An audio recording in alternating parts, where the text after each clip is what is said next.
shall we begin? Yep, yep. Okay, so as you recall, last time the party has come down here into the Sunless Citadel. You've explored a couple of rooms. You found a locked door that you can't manage to open. You've also found a strange room with a keg that you've opened, and out came a couple of mephits that you guys fought off. Now you guys are down the end of the corridor, and you have managed to open the door to this other room. And inside the room, you guys hear a crying.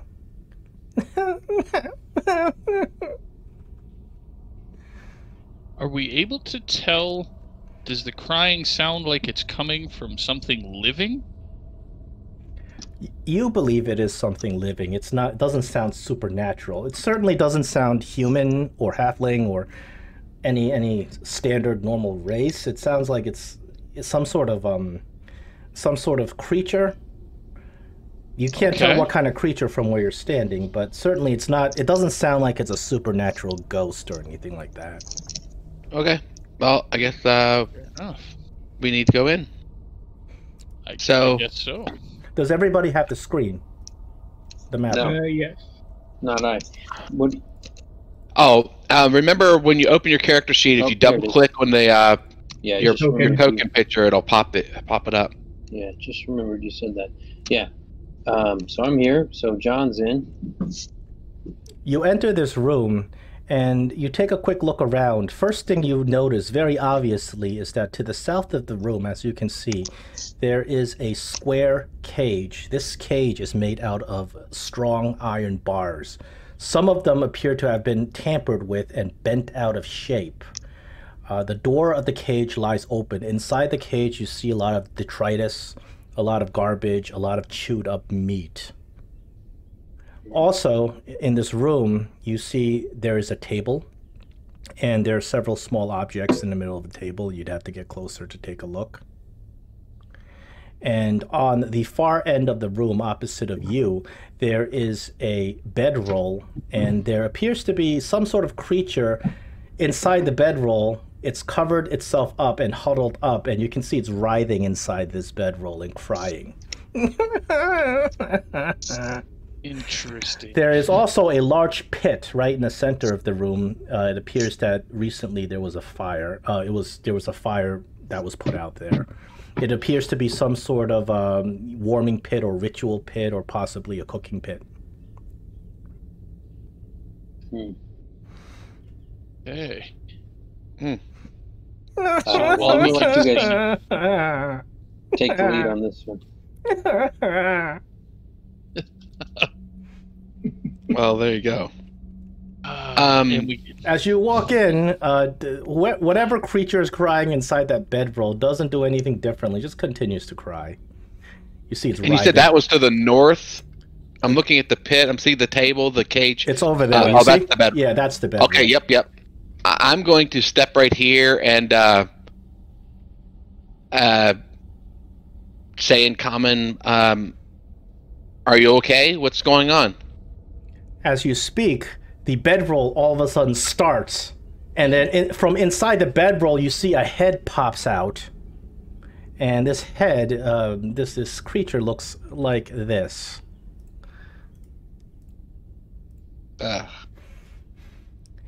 It's the head. It's the head of some sort of reptilian creature full of scales.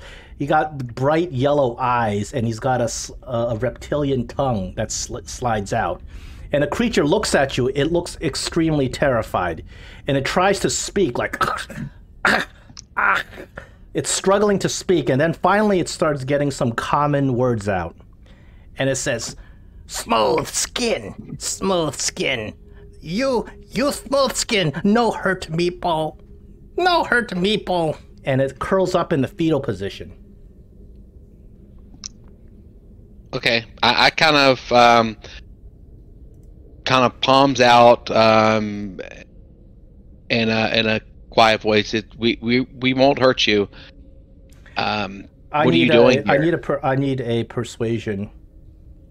Perfect. All right. In the tower or in the open? All skill checks in tower, please. Okay. So I'm just kind of... The creature appears to calm down a little bit. It's no longer horribly terrified, but it's not coming anywhere near you. It doesn't look like it's friendly to you. The creature looks at you with its yellow eyes and says, I is Meepo. Who is you? I am John, and these are my friends. We are sent here to explore this citadel. Why you come here? Well, we answered your first question. Now you need to answer a question for us. He looks at you. He looks at you quizzically, waiting for you to ask your question. What was in this cage here? Calcrex, the great Calcrex, and they stole him. They stole him. The goblins did. So these are goblin caves. No, these caves belong to us, kobolds. But goblin come, they are invaders. Goblins are evil. They attack Kobald. They steal our great dragon, Calcrex. And he points to the cage. Dragon, you say? Dragon. Calcrex is mighty white dragon. He is our prize. And they steal him. And Yugzril punish Meepo. And Meepo shows you his hands, and you can see that there are whip marks all over his hands and his whole body. They look kind of fresh. Was it your job to take care of this dragon? Yes. Well, then you've done a poor job if it was stolen. He begins to cry again. And I just kind of nod, and yes, it seems that you should be justly punished. No, don't hurt me, Bo. And he No, not by me. Not by me. He crawls up against the wall. It's not my dragon. I will not punish you. The goblin come and steal Calcrex. The goblin have an angry bugbear. His name Balzac. They came so fast. Balzac. Why you laugh? Balzac.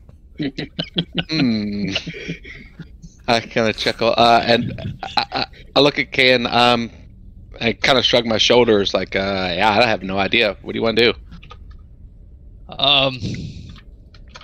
I think he might know more than more of this place than we can afford to not take a couple minutes to inquire about. So Absolutely. Kyle will lean over to Meepo the kobold and say, "Be at ease, little one. Be at ease. We mean you no harm. If you mean us no harm. We're here looking to rid the complex of evil, but we need to find..." You here to kill the goblin? Because the goblins are evil. Possibly. We are also here on a very important quest. And if you help us to complete our quest, maybe we can help you with your goblins. Can you help me with getting Calcrex back? Our dragon. If that works out as part of our quest and helping you with the goblins, then yes, we might be able to help you with finding Caltrix. Meepo perks up a little bit and says, "Then Meepo can help you, but you need to talk to Yugzrel. Yugzrel is leader of kobolds." Yugzrel? Yes, Yugzrel. Yugzrel.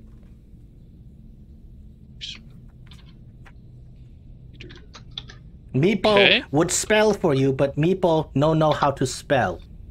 That's okay. I don't know how to spell either. Yeah. So, give me 1 second here, Meepo. I'll be right back. I'll come stand over by my compatriots. What do you figure, guys? Do we... We should ask if he seen anyone like us. Maybe the other party. Yes. Indeed. Oh, yeah, that's a good idea. And where are the rest of his kobold friends? Exactly, and ask him if he knows where we could find the tree that has the fruit of utmost beauty and incredible poison. Well, he seems like he wants us to talk to his person. Yeah, Uxrel, the leader of kobolds. But I also think, yes, we should ask him if he's seen any other smooth skins like us. I agree. I think we should get as much information from him. He doesn't seem very smart. I think once we deal with the leader, they might not be as forthcoming. Exactly. Strength in numbers. Right.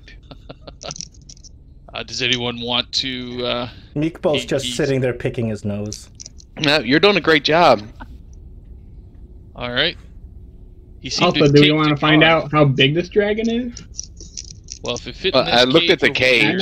I know, it's kind of small. Yeah, but that's the thing with dragons. Even as small ones, they get big. Yeah. So we'll walk back over to Meepo and say, "Okay, little one, we have some questions that we need some answers to before we can help you find Caltrix and get rid of the goblins." Okay, okay, Meepo, answer.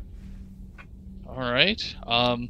Have you seen anyone else that looks like us, smooth skins as you call us, in the last month or so? Oh, yes. Yes. There is Smooth Skin that lives down below. He is evil one. And then there's other Smooth Skins that come and they fight the goblins and they fight us too, the kobolds. But they disappear many weeks ago. They go deep inside. Down, down.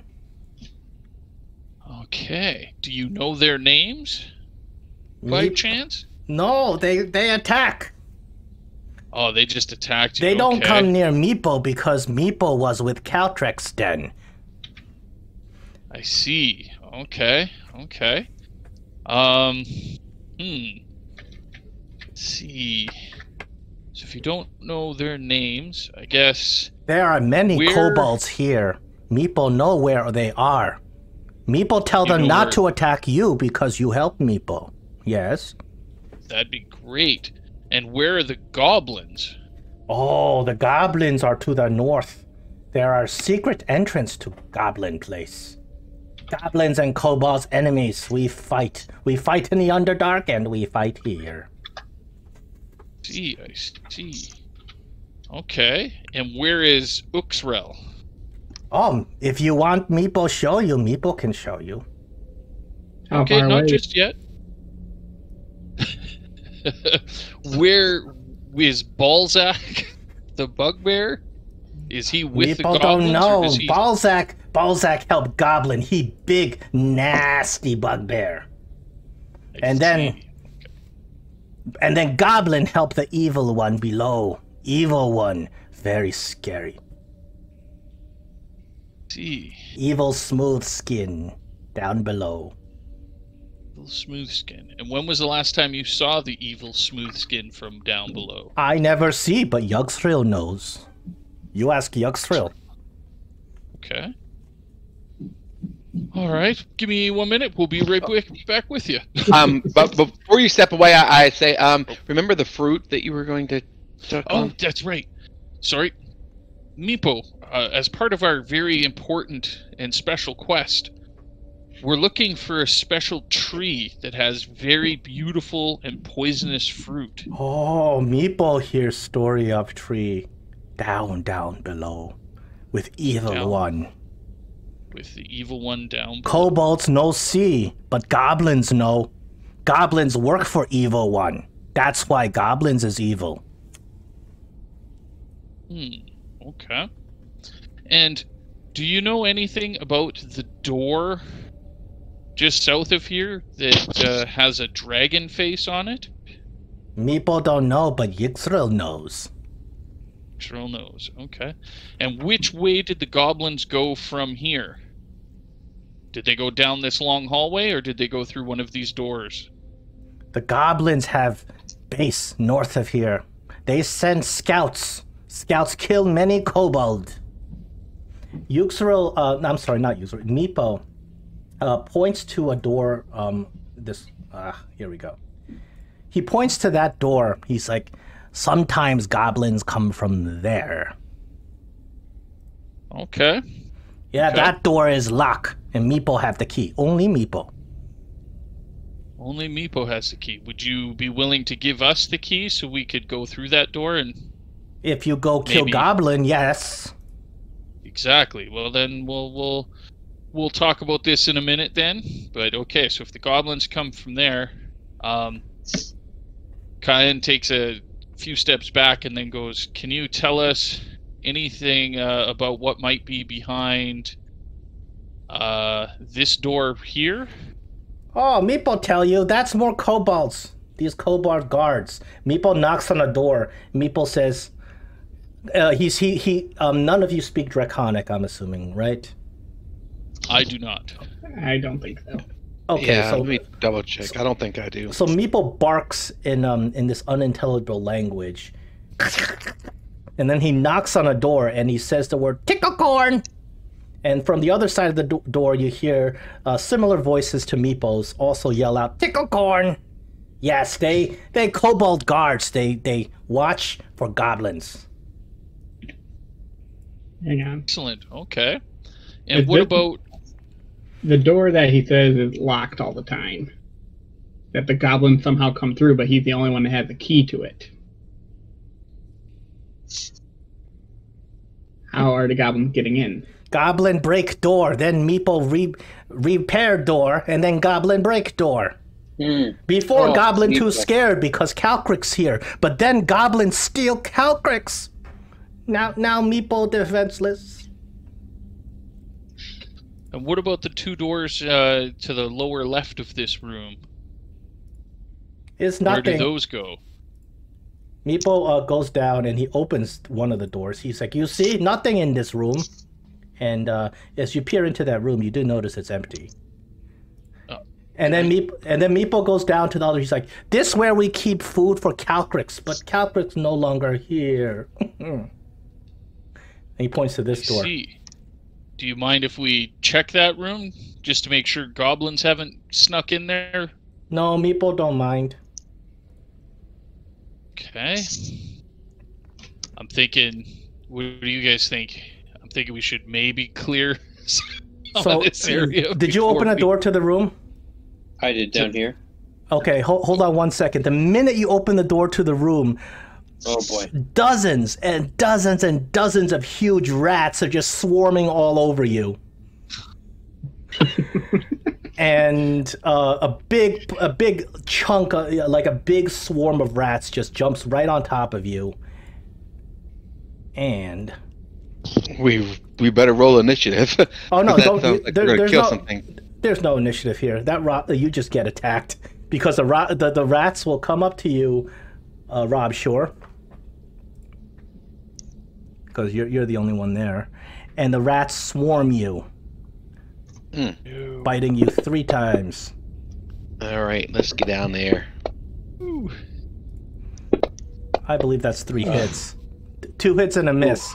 So you take a 1 damage. That's 2d6, Yeah, I'm not gonna make it, guys. and then you take 1 more damage.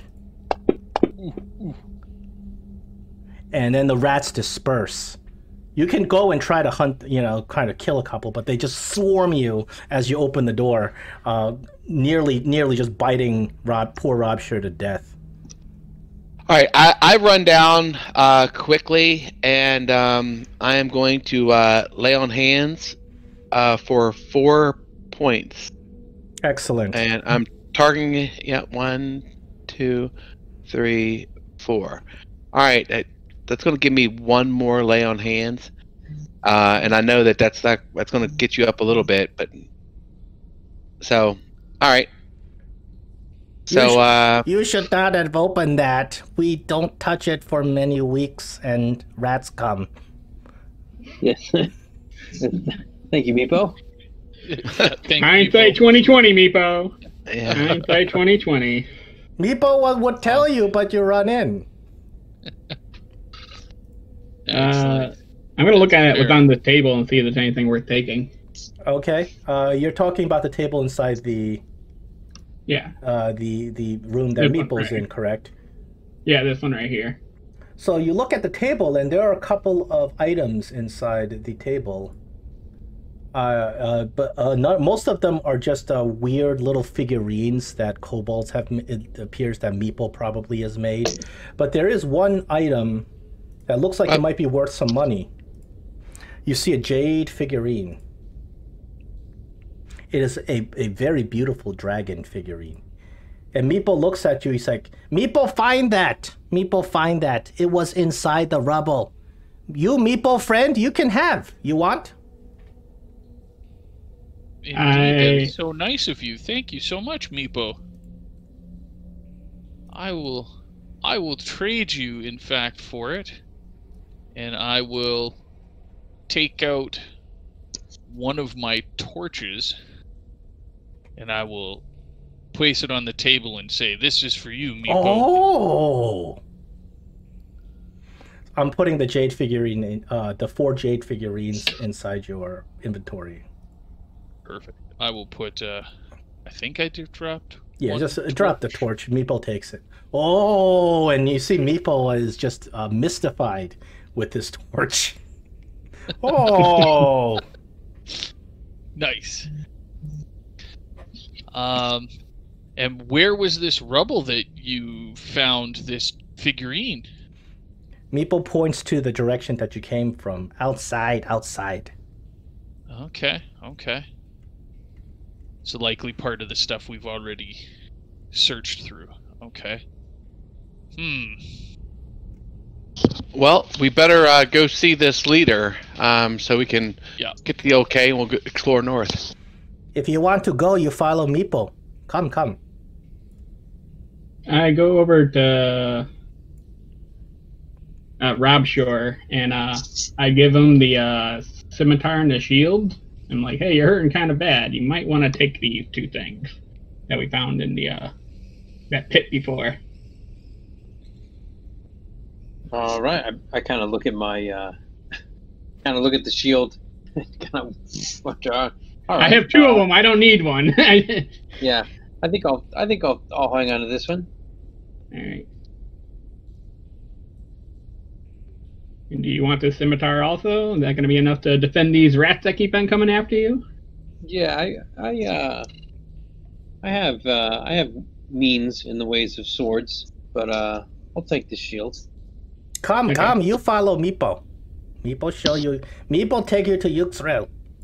All right, Meepo. As you walk through the corridor, there is a kobold patrol. You see 3 kobold. They seem a little bit better armored than Meepo. They see Meepo, and there's an exchange. You don't understand what they're saying. Meepo just goes, and they reply in kind. And they let you guys pass. Meepo says, "Tickle corn," and they reply, "Tickle corn." Meepo says, "Tickle corn is kobold password." Okay. And where did these doors go, Meepo? These doors on the south side of the hall that we're walking past. This door, more kobold guard inside. This door is prison. We keep goblin prisoners, evil goblins we catch. I see. Okay. And we torture Are there goblins. Are there only goblin prisoners in there? Yes, but Meepo hear that goblin have human prisoners like smooth skin like you. Huh. What's down this hallway I'm standing next to, Meepo? Yuxra, this way. Come. What's down the hallway I'm over here? Oh, where are you asking? It leads in here. The first intersection we crossed. Yep, Yeah. same room. Same room. Oh, I see. Yep. Once you LOS it, yeah, it's just one Okay. big room full of pillars. Okay. Nice. Okay, let's bring everybody out. I really should just have these tokens already there. Here we go. So as you walk into this room, you see several kobolds. I'm sorry, here we go. And they're not hostile immediately because you're being led by Meepo, so they're not hostile to you, even though it says they are. There we go. Okay. So you walk into this room and you see a short throne that stands near the west wall of the room. The rest of the room is filled with paired pillars going all the way down the hall. The throne looks like it is very old and the masonry is crumbling. It does not look like something that was recently built, probably not even built by the kobolds themselves. There's an altar behind this throne, and there is a big carving of a rearing dragon. Now this looks like a huge scaled dragon with spikes coming out of it. And inside the dragon's jaw is a key. In front of you stands Yugthrill, and this is... Wait a minute. Hold on. You kind of skipped that. So is it a real...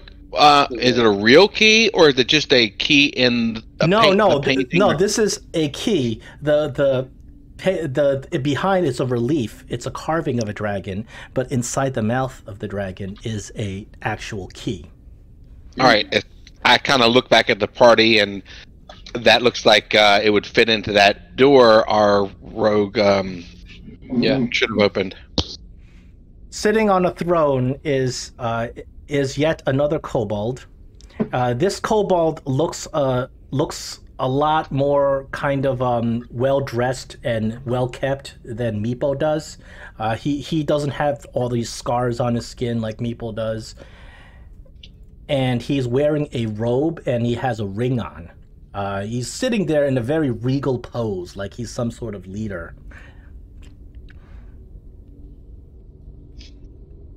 He looks you over, and Meepo says some things to him, and he yells back at Meepo, and he looks very mad at Meepo, and they're kind of yelling at each other. And then he looks at you. He looks at you and he says, "Why do you invade our castle? Meepo is so stupid. He'll let anybody in here." He doesn't look as happy to see you as Meepo is. I'll step forward, and with an elegant flourish, I'll stick my left hand out far behind me and cross my right arm across my chest. Oh, give me a performance roll. Wow. A performance roll, please. I like that. Oh, good. I'm gonna fall on my face, aren't I? You look, and I will say, behind, flanking you are a bunch of kobolds that are pretty well armored. That was a fantastic performance roll. Please take some inspiration. As Yugthrill looks at you and says, "Ah, well, these smooth skins seem to know respect." indeed, you must be the mighty and all-powerful Yugthrill that Meepo has told us about. He nods slowly. We are greatly honored to meet your presence. He nods slowly. And humbly request an audience with you. Well, since you have manners, you may speak and you may walk freely in these halls. Yugthrill gives a nasty look to Meepo, but then looks back at you. Seems to be impressed with your persuasion skills. Excellent. Speak, I am then, the great Smoothskin. Cheyenne. This is my fearless companion, John. The wise and mighty Mogar. And the great Captain Redshore. And we are the fearless Smoothskins, here on a valiant and noble quest. Now you... Are you related to the Smoothskins that came here weeks ago? The ones that came and died at the hands of the Goblins? We are not related to the ones that attacked you. For they had no manners like you. Indeed, we know of them, but we are not related to them. Then tell me, In fact, looking for them. what do you ask of me, and why do you come to my castle?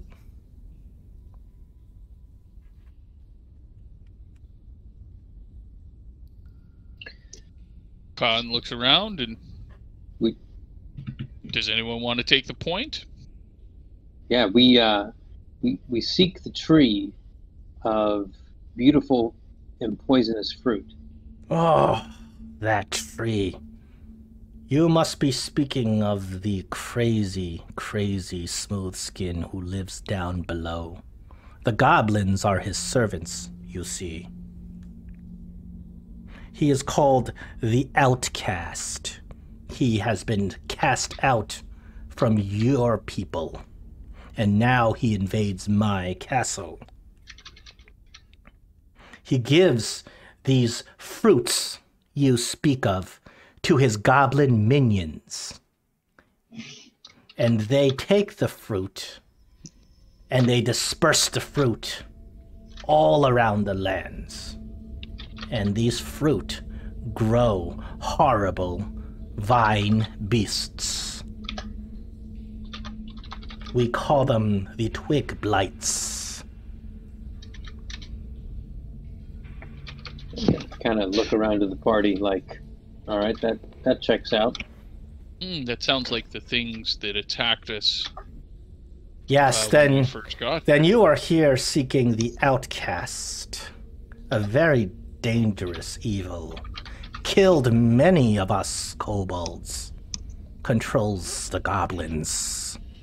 It is our desire to bring this outcast to justice. We are also, after listening to Meepo's story, we've also heard that the goblins have a great champion, a Bugbear that Balsag! Yes. We are willing to bring these enemies to heal and get them out of your way. But you say you can defeat this evil outcast and Balsag? Yes, we will. But of Strokes course, his chin. In life, nothing is free, and it will cost us much. We will do this for you for the key. This key, and he points to the key behind him. What do you Yes. want of this? Do you know what it does? We wish, in the lands that we come from, it is a good omen to find a key, and we wish to carry it with us as we journey and take care of these enemies for you. And when we are finished, we will return the key to you.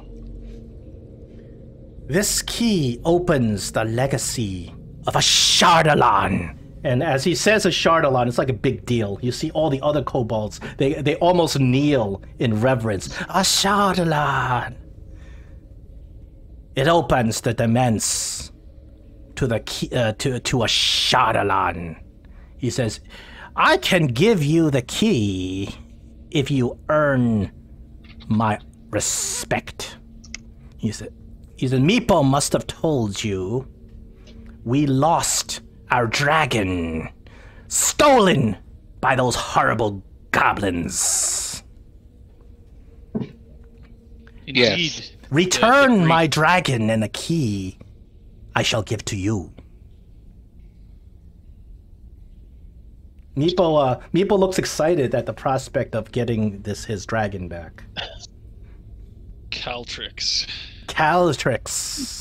He is a youngling, but he is ours. Are there adult dragons here too? Caltrix, sadly, is an orphan, but it is our duty to raise him so that he may become mighty and rule over us. Okay. Of course. Kai looks back at the party and goes, "Whew." You guys Okay, that's a good you note. guys may roll a history. This is information regarding dragons. Because this is called Dungeons and Dragons, they gotta squeeze a dragon in there, right? Very true. Okay.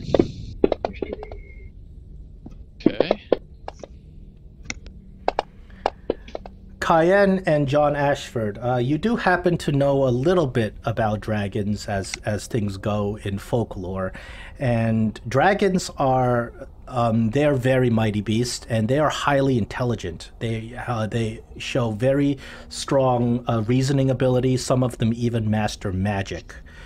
Dragons of the white kind generally are very selfish and greedy and hoard treasure. But dragons, just like humans or people, when they're very young, they are little more than animals. Okay. Of course, I share that with the group. Yeah, same. Okay, so please, great Yuxrel, give my companions and I a moment to confer amongst ourselves. Yugzril nods, all stately-like. You can Right. see he's really into his leadership role here, acting sort of like a monarch of the kobolds. Perfect. All right. Well, what do you figure, boys? Do we, I guess, go and hunt some goblins and maybe find a dragon? As scary as that prospect sounds. It's either that or we try to go deeper to find this evil smooth skin they talk about. Well, I would say that it seems like our needs and these kobolds' needs are one and the same. So let's ally with them, and We should We'll ask do what if we they can. have. We should ask if they have some strong kobolds that might want to join our party to along the way. Indeed. Or if To they have assist any us. equipment that might help in our vanquishing of said goblins and Ballsack, the Bugbear. well, yeah, I the way that this king of the kobolds treated Meepo, I would imagine if we asked for help, they would send that sniveling creature with us. Potentially, yes. I don't Well- think Meepo would be much help. No, I don't think so. Let's convince them that they all look like mighty warriors, and they might send just more than just Meepo. But you go ahead and try. I think that from what I'm gathering, it seems like the goblins are whipping their tail. What it sounds like. I could see the use of someone that's familiar with the layout of this place to I either agree. guide us or see if they've got a map. Right. I agree. I don't think that would hurt at Yeah. all. Yeah. So you seem to have a way with them. Good luck.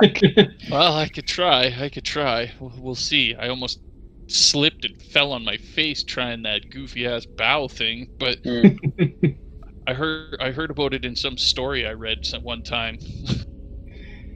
I think you did a great job. You know, Eustrel looks at you, and you know he's just so impressed that you have these manners in addressing a king such as himself. Indeed. Okay. Well, I will. I'll go over there Go if ahead. you want me to. So I go over to him, and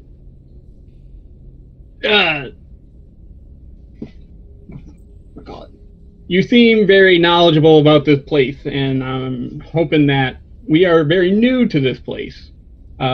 We are hoping that we can have maybe a way of possibly improving our chances of helping you by maybe with a map or a guide, or if you have This is other what I soldiers. need this is what I need from you, Mogar. I need a intelligence-based persuasion check, and then a performance check.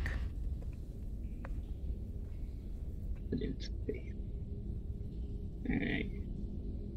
Intelligence. Not my Okay. strong suit. And then performance.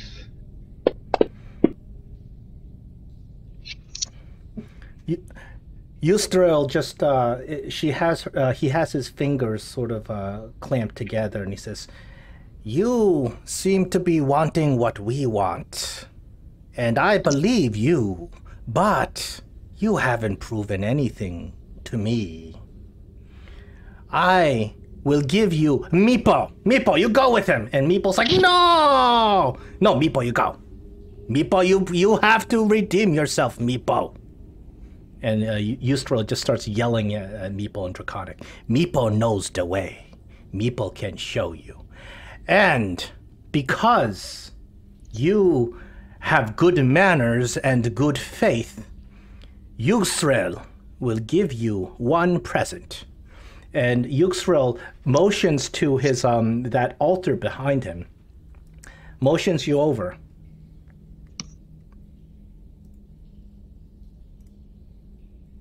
On the altar, you look at it and you see several items. And Yusrel motions for you to choose one. And these items are actually labeled. It looks like these items did not always belong to the kobolds. They must have just acquired them one way or another. And these items are labeled so you know what they are. There's one that says Elixir of Health. There's 3 potions of elixirs. There's one that says Qual's Feather Token. And then there's one that says Scroll of Knock. And then one that says Mage Armor. And then one that says Scroll of Spider Climb. Now, Yusrel, as you go over, he takes the Feather Token. He says, this one is very special. You can't have this one. So you see all these items that pop up. You see that's how they're labeled. So those potions are health potions. Nice. Okay. Perfect. And then we got some scrolls. Yeah, but well, we only get one each. Yeah, he's not offering you all of these. He's offering you one of them from your roll. Oh, just one. From your roll, you only get one. All of us. Oh well, then take a health potion. That's gonna keep us alive. Excellent. Yep. Who wants to have the health potion? Well, I think whoever rolled should carry it. Yep. That would be Mogar. Mogar takes the health potion. Okay, I'm putting that Nice. into your inventory. Kyan will say to Yusrel, thank you, O benevolent and all-powerful Yusrel, for your incredibly gracious and kind gesture of a gift for us. We are deeply humbled. Yusrel strokes his chin and nods his head very slightly. Well, meanwhile, you Right. see that his tongue is, slips out like a reptile. Oh, then Meepo, lead the way to this goblin's den. Indeed.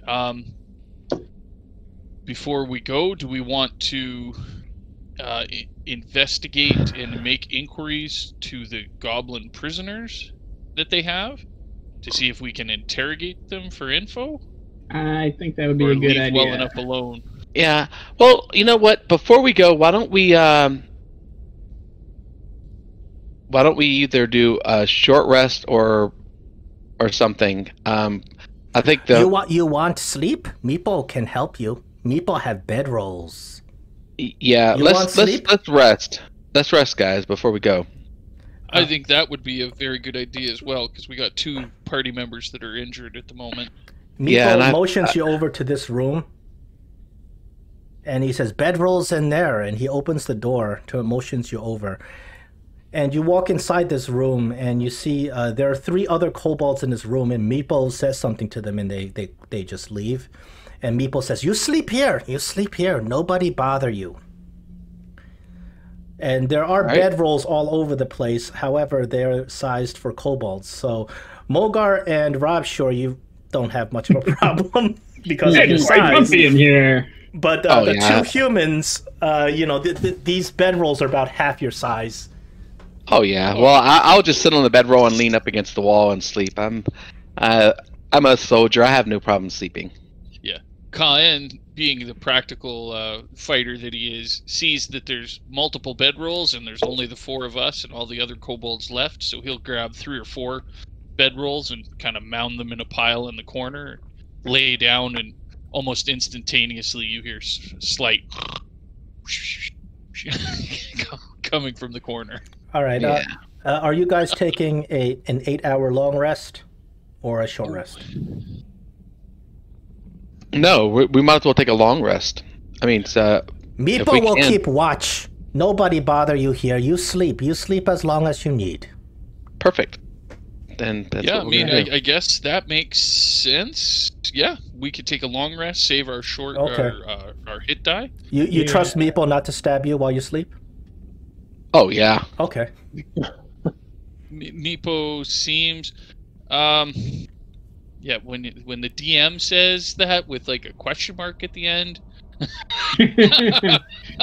I may just be fucking with you. You know that, right? absolutely. So, Cayenne says, Meepo, thank you for offering to keep watch, but we are new here and we're worried of the goblins. No goblin will get you while Meepo watch. Nope, Okay. I don't doubt it. Meepo will protect his new friends. I appreciate that, Meepo. And while you're doing that, I'm going to put a special kind of smooth skin magic on the door to help keep watch for us. And I'm going to reach up with my hammer and I'm going to knock 2 batons in the top left corner of the door and the bottom left corner of the door. All right. Assuming that's the spot that it opens from, just to prevent Yeah, the door. does from it being- open into the room or out of the room? The The doors door. open Yeah, I into guess the room. that's- Okay. the Oh, door open. perfect. Yeah, So I that'll wanna use work. the pitons to wedge so the door can't be just swung open. You'd have to break it down. Yeah, that sounds great. Perfect. All right, I'm going to give everybody a long rest. You guys go to Okay. sleep, and very strangely, you go to sleep, and you have these really awful dreams. You dream. All 4 of you seem to dream in unison, and you guys dream that you are standing in a field and it's pouring rain. Everywhere around you, big thunderstorm, pouring rain. You can barely even see 2 feet in front of you because the rain is hitting you so hard and you're soaked. You try to move. You want to look for shelter and you try to move, but all of a sudden you realize you can't even move. For some reason, your legs are stuck into the ground. And you look at your hands, you look at your feet, they've become tree trunks. It's a horrific feeling. You feel completely trapped, and then you wake up. And Meeple's sitting there, and he's just tossing a rock up and down and trying to catch it in his mouth. Okay. That was a terrible dream. What the hell was that? Ugh. Anyone else have this bad night of sleep? Yes. This is not the. Ugh, it was terrible. But Talk let about us- morning wood. That's something different. Yeah. Well, thank you. This is a nice way to look at it. That was pretty. Okay. Meepo, on the way to the goblins, what can we expect to encounter, or how soon can we expect to encounter the goblins? Hey, Rob, sure, you need to change because you're dead. So you need to take off the 10 wound. I'll erase it. I got it. I got you. I think you did that a couple times. I thought that was HP. I kept on putting it back. Yeah. Right. So Fantasy Grounds. I got confused with this too. HP versus wounds, and it's not like you have HP and you keep subtracting HP. It's like you have this much damage. Hmm. Yeah, so Yeah, once I my keep wound forgetting reaches that. 10, Your wound should be That's 0 why I'm after worried. a long rest. Right. got it. Yep, we got it. We're good. Let me. So, I'm going to run to the bathroom real quick. I'll be Okay. right back. No problem. So, Meepo, what can we expect on our way to the goblin fortress? You know door Meepo showed you before. That's back door to the goblin lair. There will be goblin there. Okay. Many, Would there many, be many more? goblin. Would there Goblin be? are very evil. They see you, they attack. And they very trickster. Very tricksy. They hide. See, Okay. but that's the back door. Would there be more guards there? Less guard in Or the at back. the front door? Less guard in the back. Front door very dangerous. Many goblin.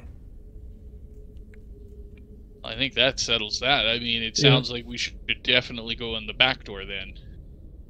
Yes. Mogar agrees. Where? But itching for battle. Now that I'm rested. Oh, exactly. Where? So the door you pointed out earlier, Meepo, was the back door entrance. Yes, Which yes, door yes. is the front door entrance? Meepo Is it close? Meepo points to that hallway that you were in before. Meepo points one of the doors in that hallway is what he believes is the front door to the goblin encampment. Gotcha. Okay, and that would be. I'll come back over and remove my pitons, so that we can. So he points to the door over here, as you can see.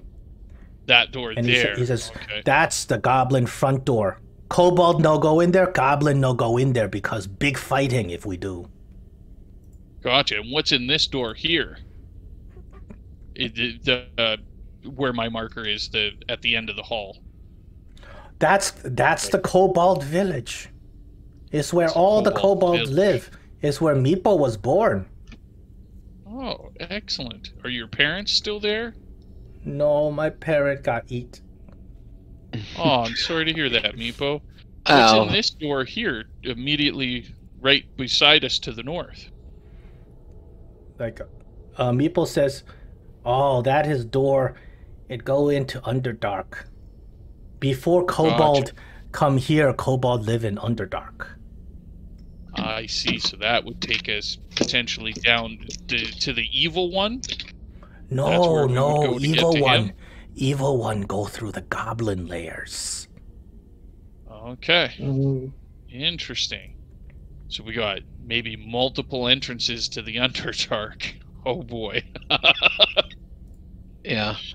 Okay. Is our party back together yet? Oh, there we go. Yep. Looks like Moving. Rob's here. Okay. Yeah, perfect. Yep. Do we want to let's- check out the prisoners real quick? See if we get information from them? Oh, we can. They're right here. You Remember want the to door? talk to goblin prisoners? Goblin very evil. Yes, Yeah. we should talk to the prisoners. Okay. We still want to talk to them. Meepo opens the door, and you enter this chamber, and there are 4 small goblins shackled by thick, rusty chains. The goblins look like they were badly beaten. They have whip marks similar to Meepo's. Each of the goblins are nailed to the floor with an iron spike. And the goblins are just terrified as you walk in.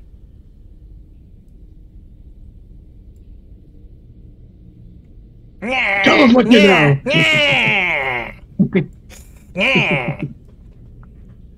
Kyan kneels down beside Bad one goblin! and says, Bad goblin! Meepo's in the corner just pointing and yelling, "Bad goblins!" Nice. Kyan will kneel down beside the one closest to him and say, "Common, do you speak it?" The goblin says, "I do? And what of it? What are you doing here? You're not a kobold." No, but you're going to answer my questions. Yeah. Kyan will slowly draw out. He's yelling and there's spittle flying at you. This is not one of those cute Pathfinder goblins. These guys are disgusting. Yeah, Kyan will slowly and methodically draw out his scimitar and calmly place it on the right shoulder of the goblin, edged blade towards its neck, and say, "If you wish to continue breathing, you will take the minute to answer our few questions." I would like an intimidation check for that. Intimidation check. All right. And, oh, no, too late. No, that's good. The goblin Okay. is visibly very terrified as you threaten it with your weapon. "What do you want? You leave Snoggy alone. Ah! First Kobold beats Snoggy, then you come in. God!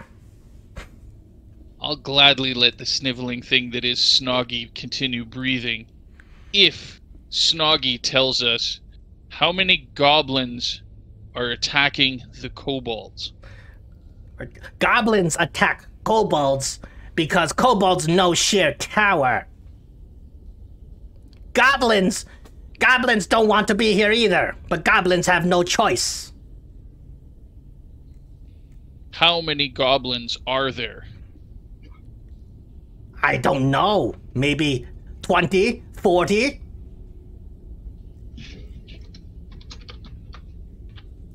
How many bugbears are here? Ah, you're talking about the great Balzac. Yeah. Balzac. The mighty big ballsack. You better fear Balzac. Balzac will crush you in one blow. Is he very hairy? Balzac is extremely hairy and big and mean. But Balzac is not as mean as the one that the outcast controls. The green one. Oh my god. And the other two goblins. Oh, the green one. No, not the green one. The green one called Kolkit. Kolkit scares all goblins. Okay. And who is Kolkit? Or more importantly, what is Kolkit? Kolkit is dark monster, brought forth by the outcast. The outcast threatens goblins, forces goblins to serve him. Goblins just want to live. Goblins just want to hunt. Goblins don't want to serve anybody. Indeed, woe is you in the plight of the goblins. However, what is this tower that you just mentioned? Where is it? And what tower is it? Tower? You just mentioned that you're fighting the kobolds because they won't share the tower. They won't share this castle, and he puts his arms up. This is a big castle. Plenty of room for kobolds and goblins, but no room for that damn outcast. The outcast threatens us, forces us to do his bidding, forces us to fight the kobolds. We don't want to fight the kobolds. We just want our own space. These kobolds are brutes. Look at them. Meepo hisses. Indeed. And who is the leader of the goblins? Why should I tell you? You're just going to come and kill us all. Calmly pushes the blade of his scimitar against the neck, and not to cut deeply, but enough to feel the skin to start parting and little bits of goblin blood to come out. I need another intimidation. This is going to be a little bit more difficult. He doesn't seem to want to be telling. I would like to use a point of inspiration for this. You absolutely may. Well, I mean, we already know it's Balzac.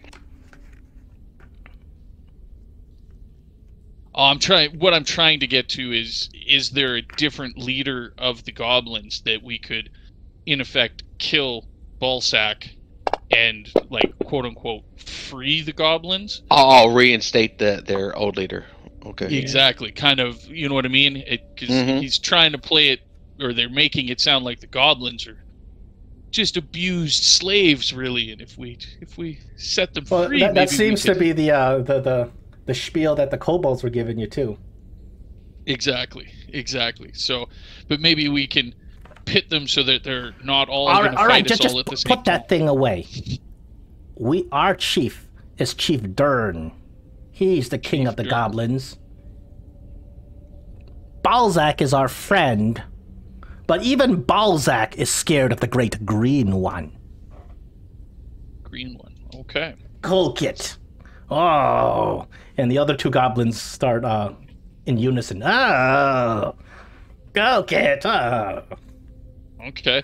I'll take my scimitar and sheath it and go. That's all the questions I have. Anyone else? But I doubt that Durnan will want to talk to you.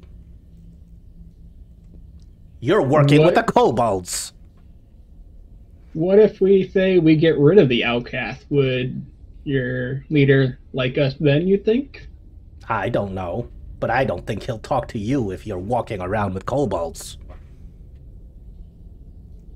And that's fine. If he has a poor attitude like you, he can get an iron spike through him and pin him to the floor as well.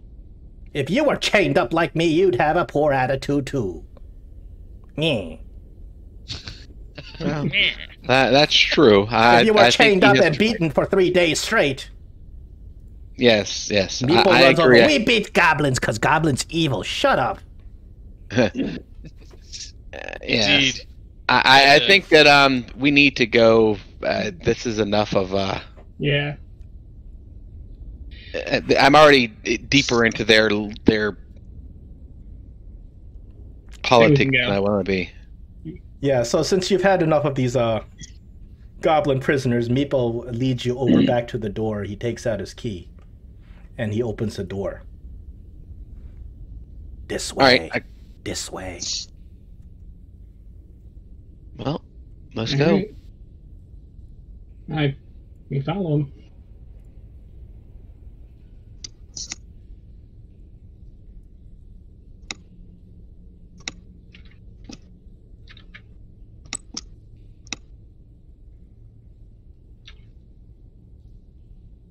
He opens the door to this empty chamber, and he says, "Behind there, that's where goblins hide." Is the door locked or is it unlocked? The door's unlocked.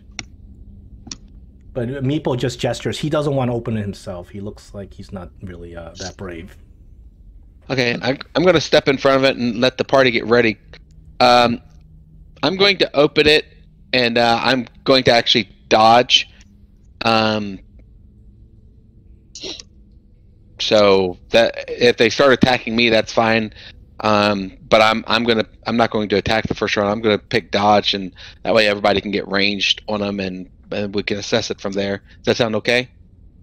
Sounds very clever. Yep. You Okay. Sounds like Okay. Mogar will after you open it up, Mogar will go in first. Well, I don't want to go because remember our resources are none. So I want to say I gave you our one hit healing points- potion, didn't I? Yeah. Well, I in truth I don't want us to take any damage. So I don't want Mogar going in. That's why I want to. I have the best armor class. I want them to just keep swinging at me, and we range them just to keep from taking any damage because we have very limited resources. Okay. Okay. So I'm going to and Meepo, go ahead and get out of the way so they can range. And we'll let are you ready from back there? I am indeed. Yeah, I can easily sidestep, shoot through the door, and The door sidestep opens again. with a creak as it kind of swings open, pouring light into the dark room behind it. No goblins. The room is full of dust and odd bits of stony debris, and rubble lies scattered on the floor. To your I right... quickly look over my shoulder and give Meepo a mean look. What? They were there last time. They hide. I told you, goblins is tricksy. All right, I'm going to step in. To your right, there appears to be a cracked and stained fountain. And the fountain is that of a dragon. Its mouth open where water should be spurting out. But obviously this thing is very old and water no longer runs through it. On the western wall, you see that there's another door. This door is made out of stone, and there is a relief carved on it. Oh, what's the relief? I'm going to write something. Hold on.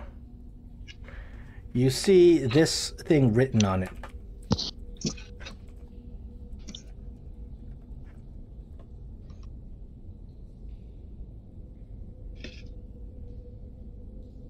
Well, I can't read it. Can Can you give me a perception while you're there? I can.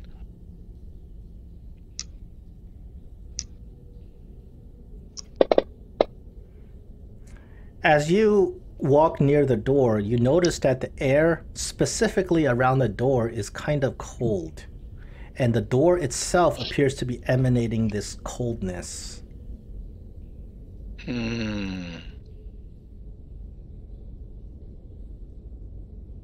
Okay. Refrigerator. Can anyone read this? I Not cannot. I cannot. I can read and write Meepo. English and Elvish. Meepo know Meepo. that's dragon language, but Meepo no can read. Meepo, what kind of dragon was that? Was that an ice dragon? You mean Caltrix? Caltrix. Caltrix is white ice dragon. Hmm. Meepo knows Okay. that's dragon language, but Meepo no can read. Meepo don't go in cold door. All right, we'll do the same thing. Except this kind of gives me an eerie feeling. Mm-hmm. I'm going to open it this time, but I'm going to use my divine sense. You don't have any way of opening. There appears to be no handles. Oh, You know it's a door just because it's outlined, and similar to the door that you guys saw before, it seems to be a stone door carved into the wall. You don't really know how you're going to open that because there's no handle or anything. You touch the door and it's cold to the touch. okay. See, does it have a embossed or carved dragon face in it? Or is it Unlike the just last time, you don't see like a dragon face or a keyhole or anything on it. just the inscription? Yeah. Exit only, maybe? Or maybe it requires access from the other side? I don't know, Perhaps. or a chant of some sort? Yep. So I was thinking, Okay.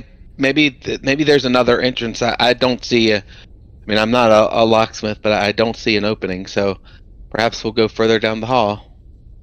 Can I investigate the fountain real quick? Sure, roll me an investigation.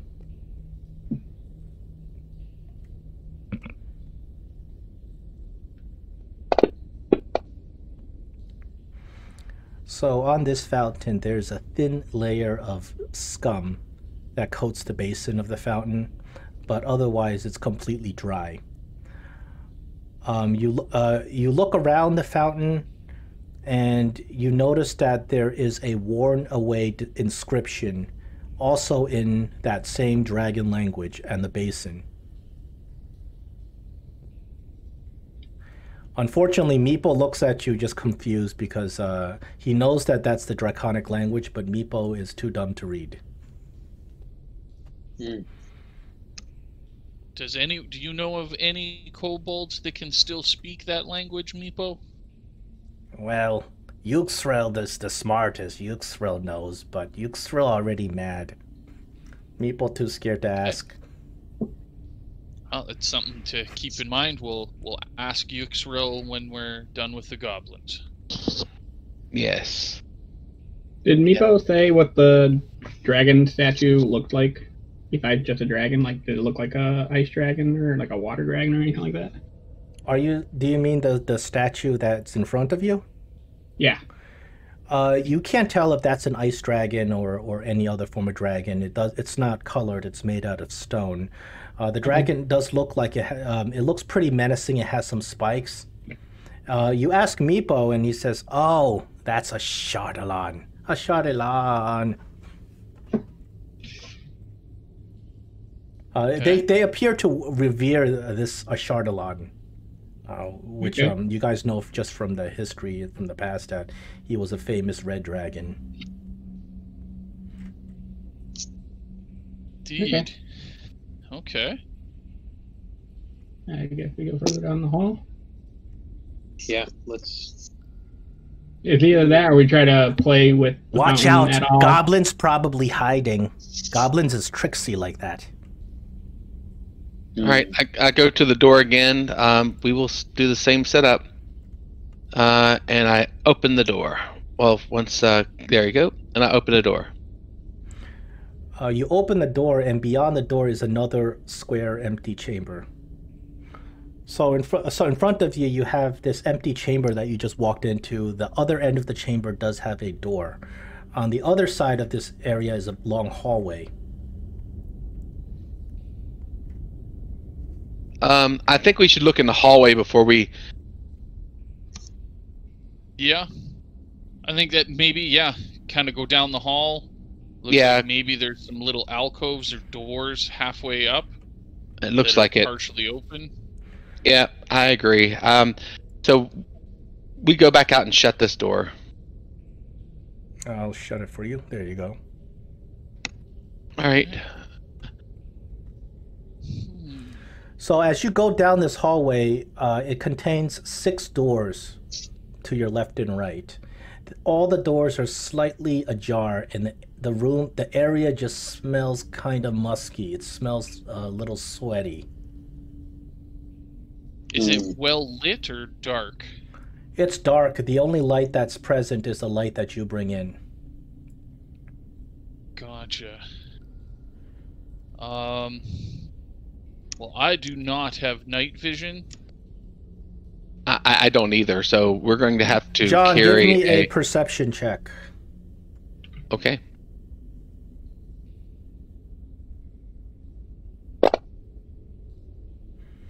You hear some scuttling. You can't tell where exactly the scuttling is coming from. It doesn't matter. As soon as I hear the scuttling, I'm going to go back about 10 feet.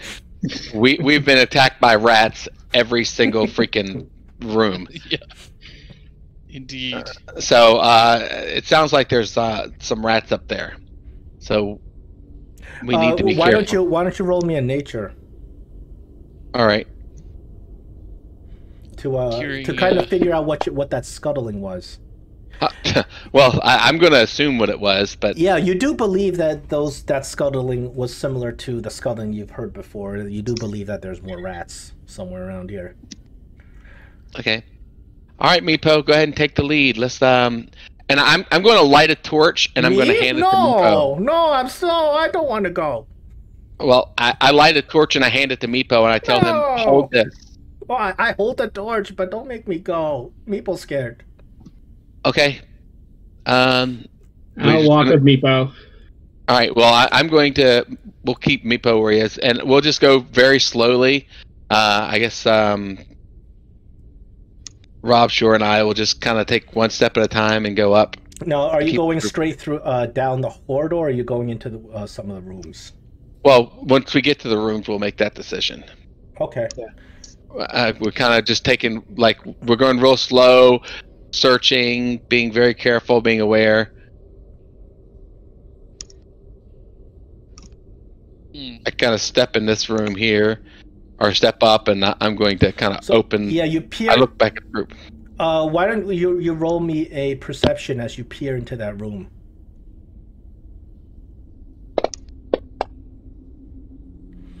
Oh, you don't see anything, but you kind of swing your head around, peering in. Okay. This room appears to be empty. I kind of look at Rob Shore. All right, I'll open my door. Give me a perception, Rob Shore.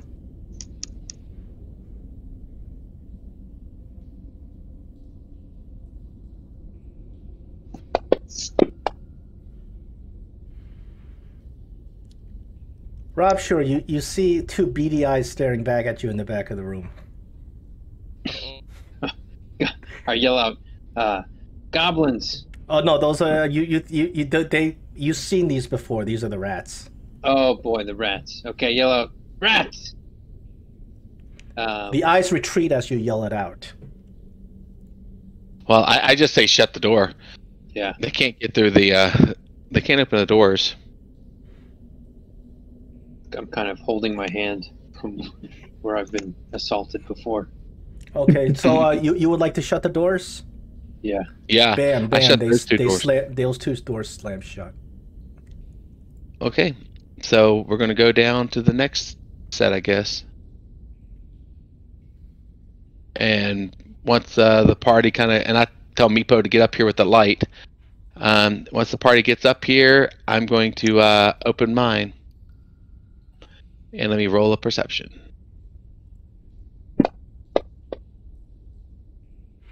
You don't see anything in that room. All right. And again, this room appears to be empty, and I slam the door shut. I'll peek into mine. You don't see anything in that room either. All right, carry on. Are you gonna slam the door shut? Yeah. Okay.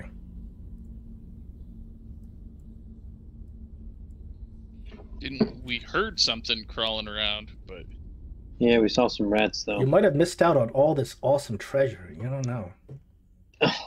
I'm just fucking with you. Yeah, I start to say, I don't know that the rats would be guarding awesome treasure. All right, I'm going to go again to this door. I'm going to open mine, open it, and I'll roll a perception.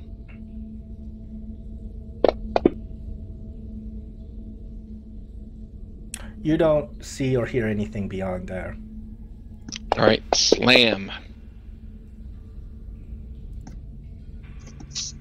Rob Shore, you see another set of beady eyes looking back at you. It prefers to stay in the darkness, but you can tell it's another one of those big rats. All right, more rats. I'll shut the door as well.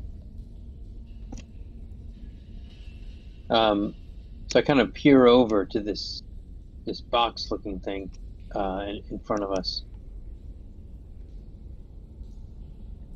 Oh, that box-looking thing should not be there. But since you caught me, it was a trap. But you guys were able to find no roll. You guys were able to find these traps. You know why? Is actually because these traps are already activated. Oh, okay. So yeah, so you see that there's holes in the ground, and these were once some sort of pit trap, and they've been opened, and somebody's activated these traps. I'm going to look down there. Is there anything? Do we see any people? Shiny things? Anything? On this pit trap? You open the trap directly in front of you. The trap is there's a trap door. There's sort of like this wooden kind of plank that gives away when you put weight on it, and it is propped open. So you lift the trap door and you look in there and you see a whole pile of bones.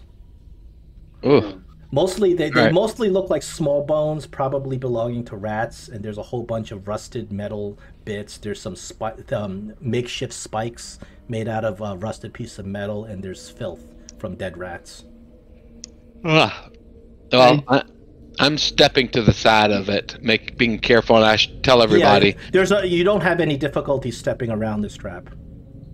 All right, we have a door up here, and it looks like another fountain. I turn to Meepo. Go ahead. I asked Meepo.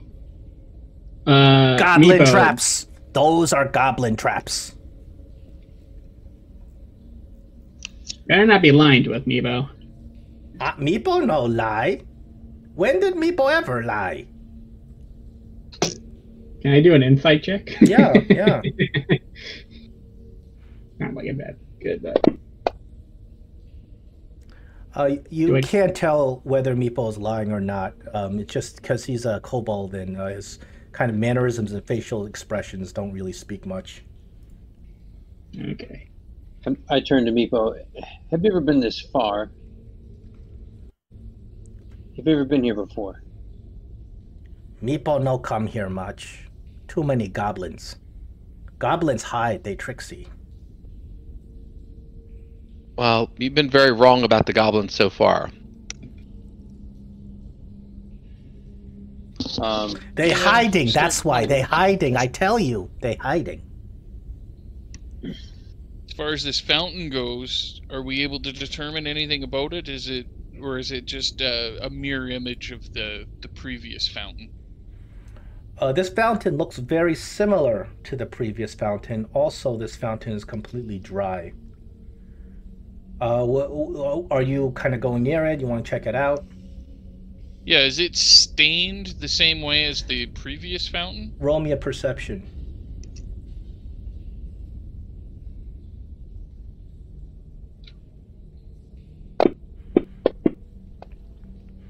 You very keenly see that inside the dragon's mouth, there appear to be several metallic tubes. Can I There is climb also, up? as you look closer, there is the metallic tubes are connected. You can see it down the dragon's throat. There is some sort of rusting iron canister.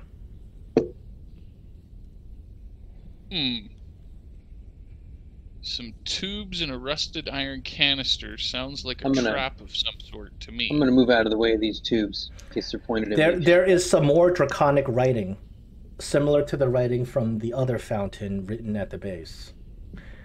Unfortunately, Meepo can't read it, or he says he can't. You don't know if he's lying. Is the dragon's mouth large enough that I could safely get my hands in there to remove these tubes and rusted canister? Do you want to try to do that? Well, that's why I'm asking. Does it look Yeah, like yeah. it's You big enough think I you can think get you my can you hands? can maybe give it a try if you wanted to? I don't know, boys. What do you figure? Should we mess with this? It might be something useful. I look at Meepo. You seem awful nervous about these fountains. What do you know? These fountains very old. They were here before kobolds came here. We don't know what kind of trap they are. We don't touch. Okay. You know what? No risk, no reward. I will try to very tentatively and very gently reach in, keeping the crowbar? majority of my body outside of the direct line of sight of the mouth, and try and reach in and remove these tubes and rusted canister. All right. I'm going to require a couple of checks. I need a sleight of hand. Oh, I need Jesus. All right. followed by a perception, Sleight of hand. followed and- by an investigation. Okay. Investigation is there.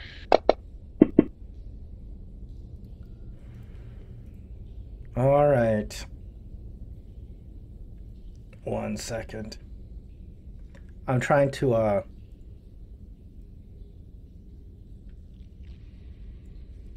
you see that? Please don't tell me you're counting damage die for a trap that just went off. Oh shit. I'm sorry. You and Rob Shore. I'm going to roll saves for you Cayenne and Rob Shore. Let me see But if it I was can do just this. a little tube. Cayenne. I was like, oh, I move out of the way. You stick your hand in trying to manipulate these little iron tubes inside the mouth, and not having ever seen any device like this before, your hand kind of slips on something, and unfortunately it triggers a big puff of poison gas. Alrighty.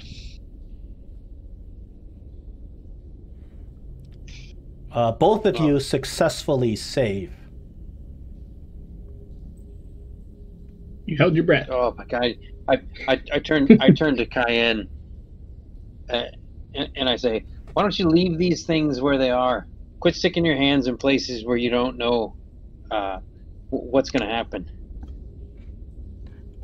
Both of you successfully save. You take half damage, which is, I think, 2. Oh, As his poison gas goes. I told you don't touch traps. You didn't say it was a trap. Alright. Damn it, And Meepo. both of you are poisoned with the poisoned Even condition. saved? Wow. Even though oh you saved. no, that sucks. At first, we're so weak right now. All right, we are really going to have to be careful, guys, because we don't have the ability to heal. So let's get our battle line back up, and we're gonna do the same thing with this door here. I'm going to listen at the door. You can't stand there. That's the middle of the pit. You have to kind of edge along over here. I'll let you roll perception. You got to do it at disadvantage because it's kind of hard just kind of accessing that area. Wait, what area? You're talking about the door, right? Oh, you don't see this other The door. pit. I'm standing beside a door. Yeah. I'm sorry, you don't see the other pit was there also all along. Oh. No, you guys won't fall in. You guys know it's there. Just like this pit, it's the same thing. It used to be a trap. Somebody activated the trap, so now the trap is like ripped open. And when you look down it, of course, it's another thing with a whole bunch of bones. Oh, okay. Well, then I'm still going to do the listen to the door. I guess I'll do it at disadvantage. Yeah. All right, give me a second.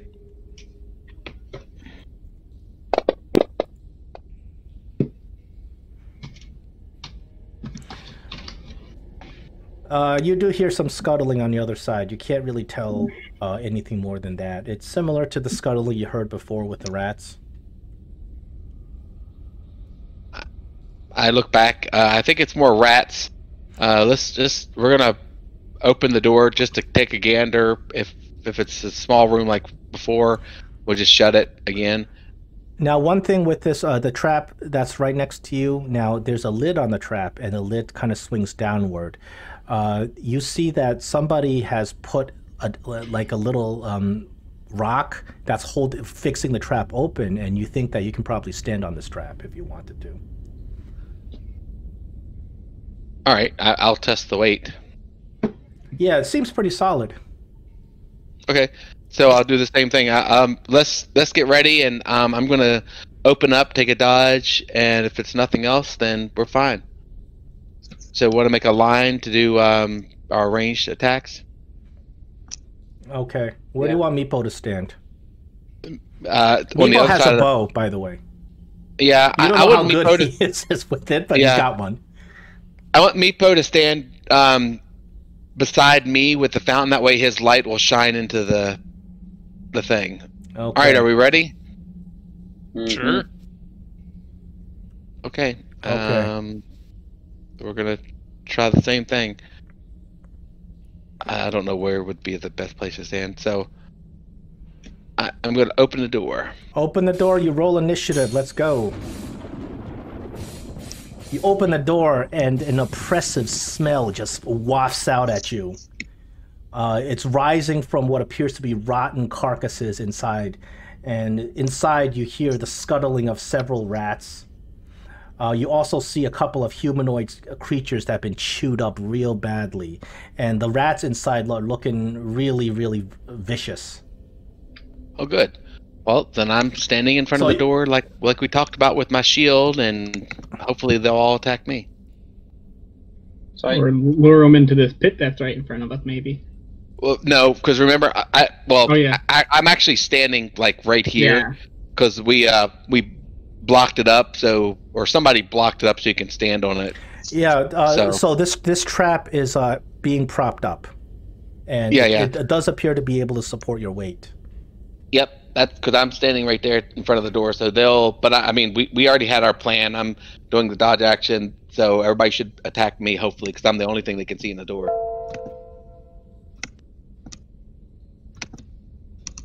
Okay.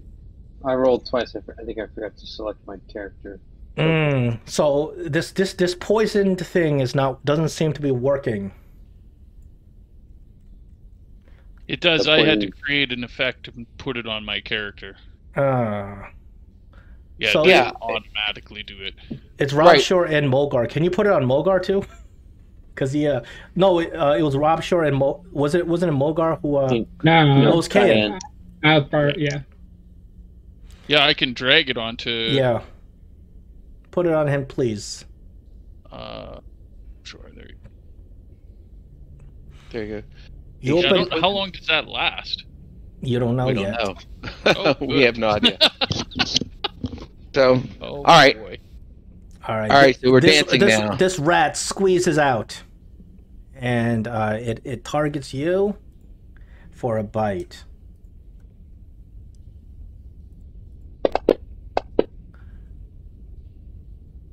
Why is it rolling with disadvantage? Because I have dodge. That's the whole setup. Oh, you were dodging. I'm sorry. I didn't realize that. So Yep. it doesn't look like it's going to hit you. That right tries to bite you, but you're ready for it. Did you want my character? I know to me, it's kind of a pet peeve standing in the middle of the did you want me to be to one side of that? Because I just stood in front of the door. Where do you want my character? Right there. Okay. That makes sense. So, all right. Yeah, these rats are squeezing out through the door. Okay. Boom. So the next rat runs out. He's gonna attack Meepo because Meepo, you had Meepo stand right there. Well, No, I needed please a no. light. Unfortunately. Please no. Meeple's a bit of a coward. Well, but we needed that light. Oh my goodness. Was that a crit? Oh my goodness. Oh my goodness. Bye, Meepo. Hold on. No. I don't think so. Oh, nope. Daggone it, that was the other. Never mind. Bye, Meepo. He crits Meepo. Ah! Meepo knew something. Ooh, that's a good crit too. 9 damage on poor Meepo. Oh, Meepo goes down. Well, shit. No, I can stabilize Meepo. Next rat comes out and Oh, now Hold on. Now that rat, if he moves there, I That's will true. get a reaction. That is true. So he he might want to can't- stay there. He can't stay in this space. I'm not going to let him stay. Why don't you take an opportunity attack against it? Rat Okay, number 3. So that will be my reaction. I'm going to go ahead and swing. Oh, Oh, fantastic! oh, That avenge. is Meepo a is critical avenged. hit. Congratulations. Roll that crit damage. Take yes. this rat down. Take that rat. That's from Meepo, you nasty rat. That rat is completely dead. Perfect. Rob, sure, you're up. Unfortunately, you still feel the effects of this horrible poison as you set off that big cloud in the fountain. You're feeling a little bit dizzy. You're feeling nauseous. Great. So I'm going to throw a dagger at this rat. I'm going to target. Let's see. Where's my targeting thing? I don't seem to have a. I like to click do on the- click click on on a the rat. token and do control click for targeting. That's probably easier. Yeah, control click is always the easiest, I think. Yeah. All right. Thank you. So I'm going to throw my dagger at this guy.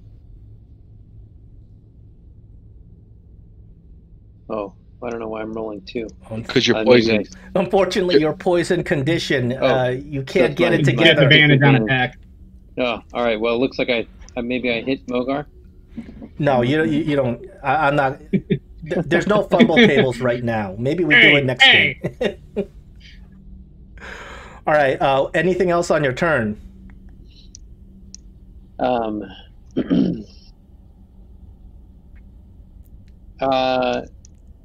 Yeah, I'm gonna move over here. And that's it. Okay. You know how to pass? Yeah, you gotta pass. Yeah, I gotta click. Mogar the Barbarian, you are up. Alright, I'm gonna target the giant rat and attack it with my hand axe. Where's my thing go? I have a hand. And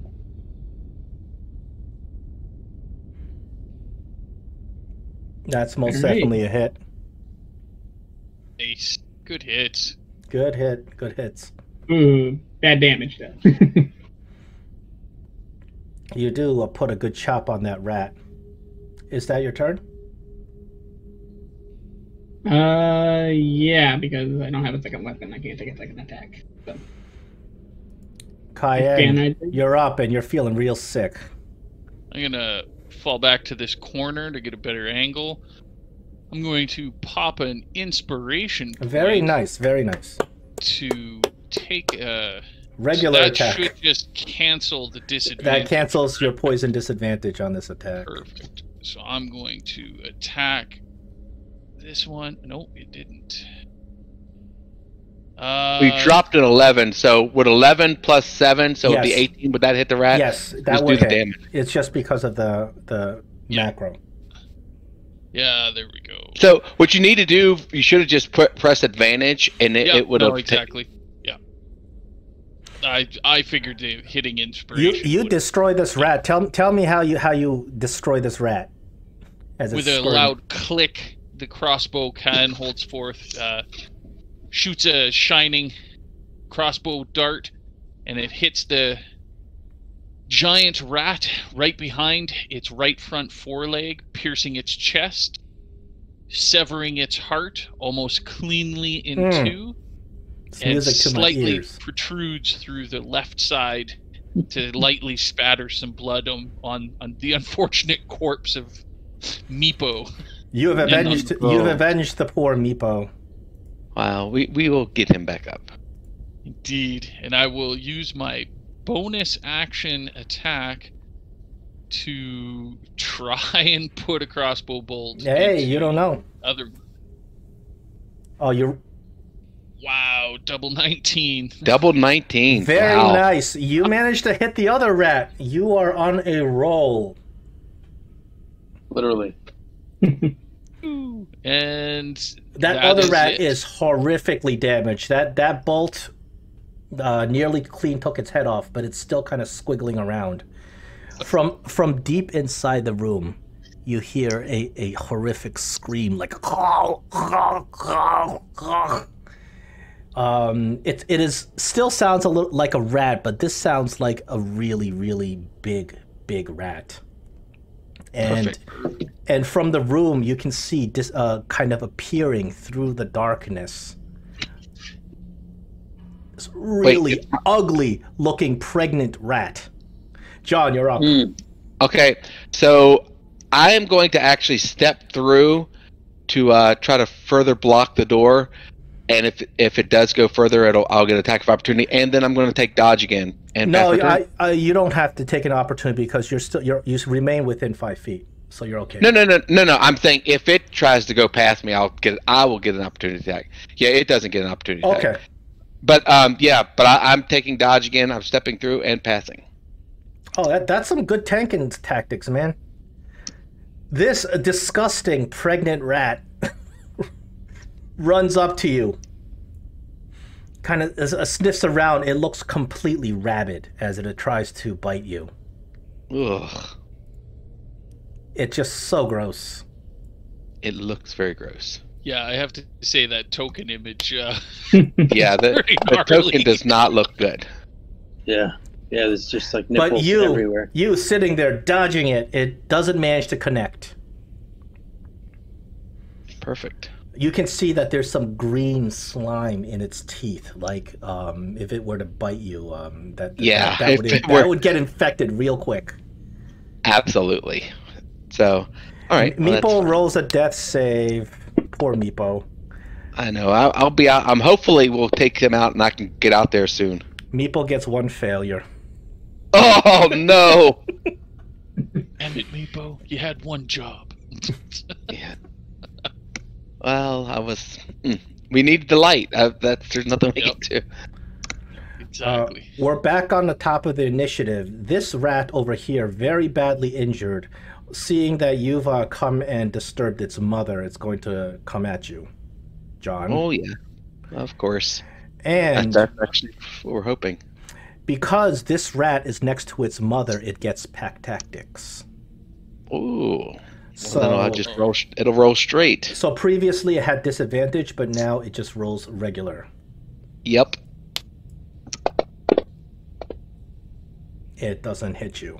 It's too injured. It can barely even see. One of its eyes is taken out with a crossbow bolt. Ugh. All right, This Rob. is getting real gruesome. Rob, you're up. Take him out, Rob. So I'm going to, I guess, position myself here. Yeah, I think maybe kind of like, I guess where, what's his name was, that's about 25. Yeah. Well, the thing about me is sometimes I feel like grids can get really restrictive in certain situations.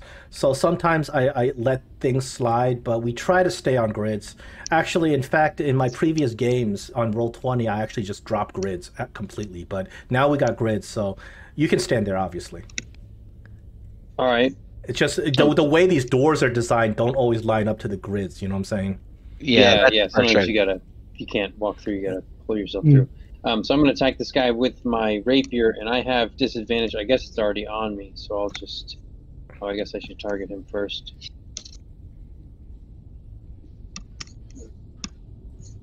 And that's enough. That is more than enough. Roll me some damage. Finish this creature. Good hit. Oh, good night. Nice. I don't. And then I have my sneak set up, but I'm not sure how to. it's dead anyway. It's dead anyway, but you might want to fix the sneak for later. Yeah, you pushed the wrong button for sneak. Yeah. Well, I pushed the one that we did last time, but yeah, I'll have to figure it out. We'll figure it out later. Oh, there it is. There it is. I opened it. Okay, Give it a try. Give it a try. Let me see if it test works. There you go. No, just you have roll to it to apply give it a the try. effect for sneak Roll the attack, damage. Yeah, Just roll damage. roll it and see okay. if it works. Okay. Okay, it There you seems go. to work. All right. Yeah. All right. All Yeah, right. you have to apply that effect to your character every time. That rat is Got it, dead. got it. It's extra dead. It's extremely dead. Yeah. Okay. Dead. And then with my offhand attack, I'd like to try and see if I can throw a dagger at this mama rat. The mama rat. Yep.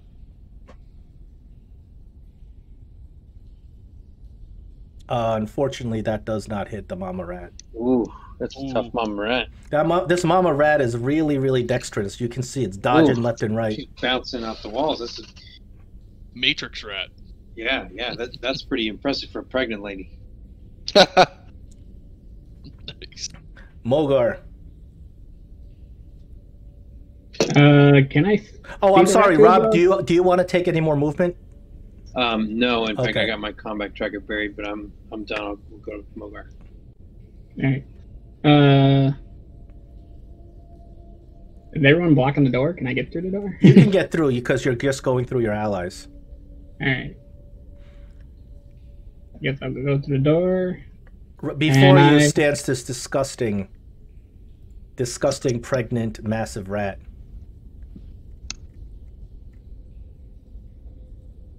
What was that? Before you stands a disgusting, pregnant, Okay. massive rat. And I go to take a swipe at the belly with my axe. Oh, going for the gold.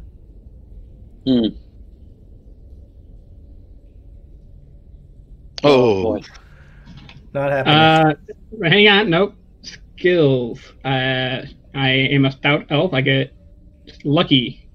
When you roll a 1 on an attack roll, ability check, or saving throw, you That's can true. reroll die. You are a half. You are a, Yeah, you're a stout halfling. halfling, not an elf. Yeah. Halfling. Yes, you may roll that. Yep. Re-roll it. Re-roll it. Good job. Timora Mogar. smiles on you today. Time to hit the other end of the Oh spectrum. yes, Yay. absolutely. Nice. You don't have the rat targeted, it appears, but go target it and roll damage.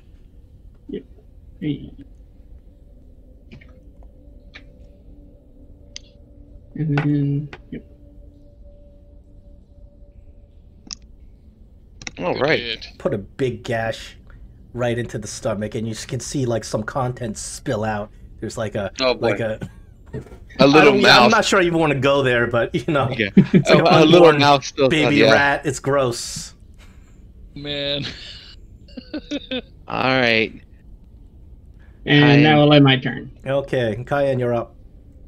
All right. Kill it. Kill it. Kill it. I will move forward 10 feet here. Am I able to see this rat past my companions? You can see it. I know the Through the door makes the vision. The door's fine. It's not cover or anything. Just you can see the rat and get a straight shot. Gotcha. Excellent. I am going to pop a point of inspiration to...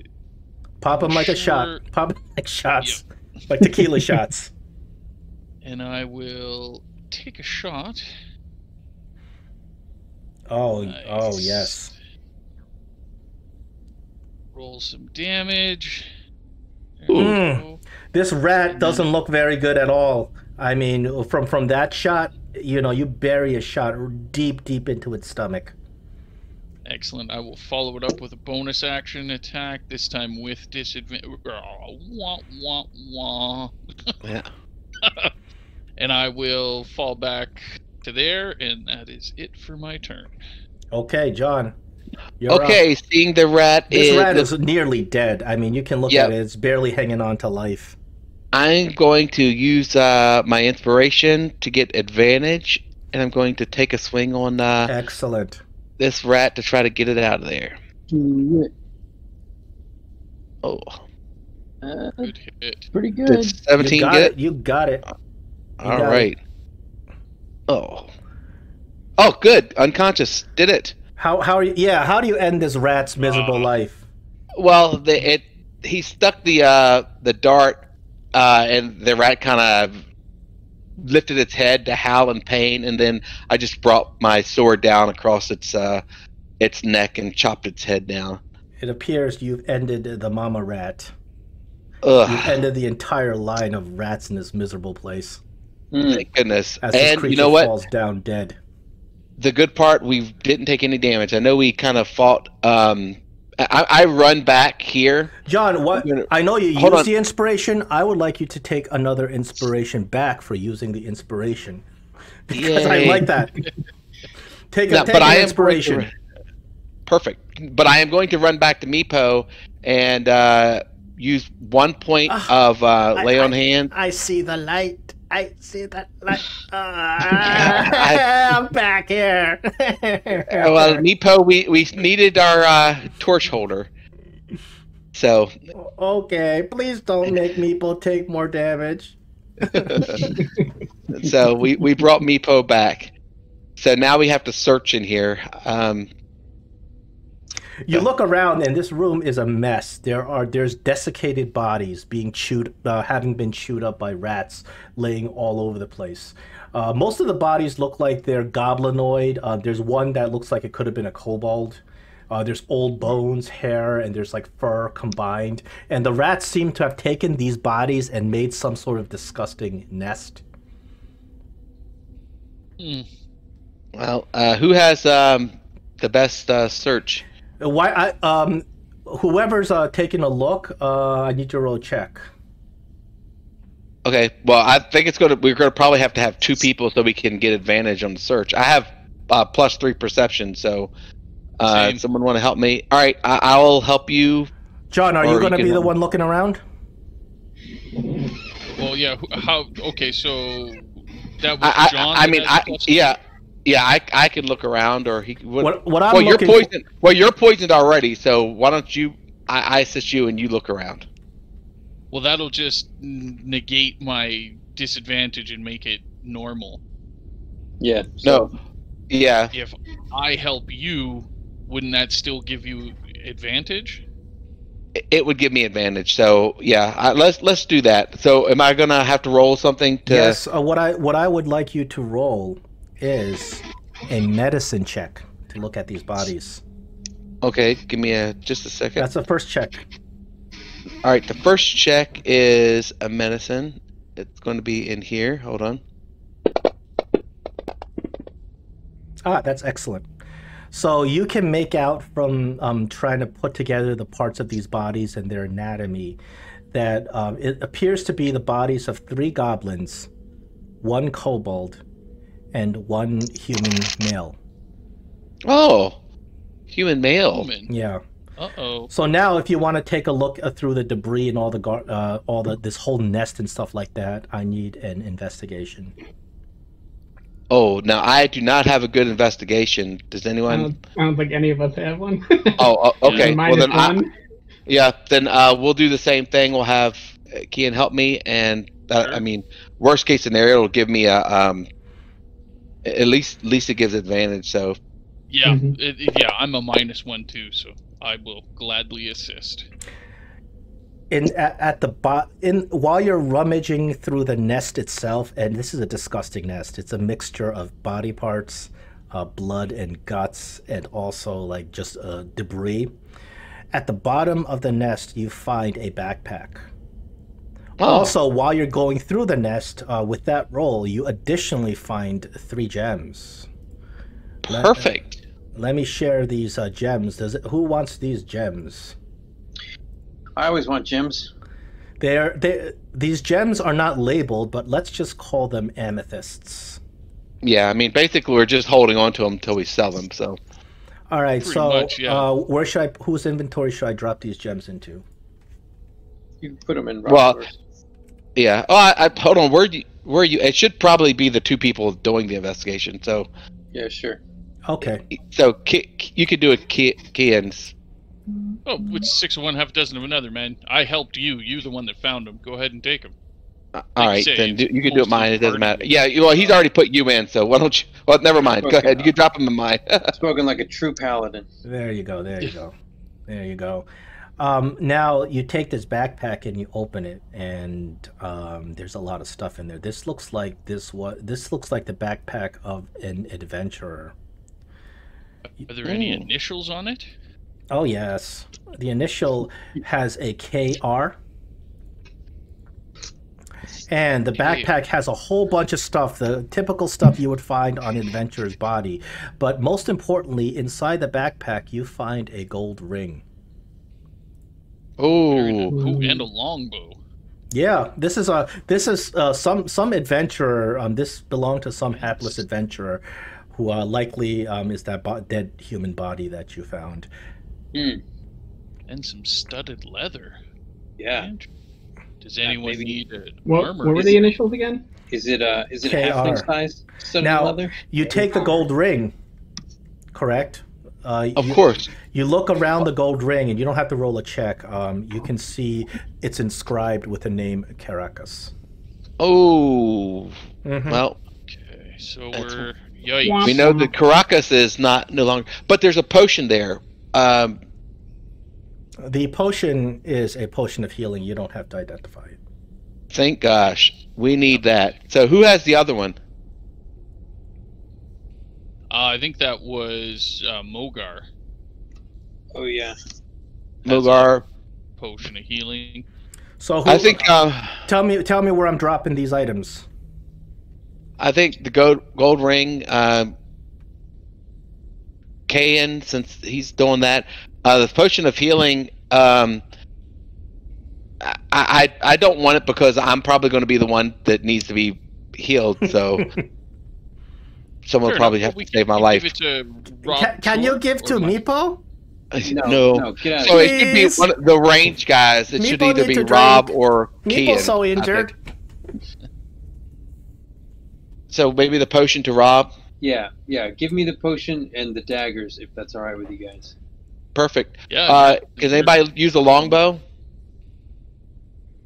I mean, I'm proficient with it. Yeah. But I have my hand crossbow.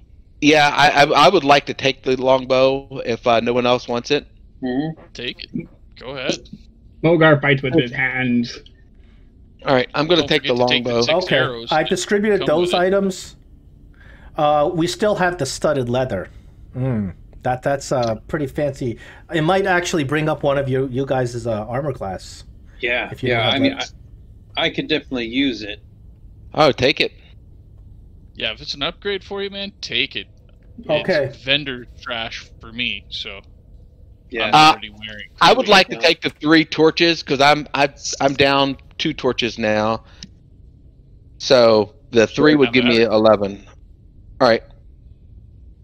So I'm taking the 2 torches or the 3 torches, and then there's some other junk like a tinderbox, water skin. Yeah, I'm actually taking the water skin too. I have a water skin filled with holy water, but I'd like to have an empty water skin if nobody else cares. There's also a tinderbox. That's just standard adventuring gear. No, I have a tinderbox. Yeah, I guess the rest of it we don't care. Yeah, John will need those 6 arrows. Yeah, I need the arrows to go with his longbow. Yep. But yeah, the rest of it, eeny, meeny, miny, mo can just go to the party sheet for... Yeah. How do you make it like just randomly, just like into the party sheet? Yep. Sure. There we go. How do you Okay. make something like just randomly assigned?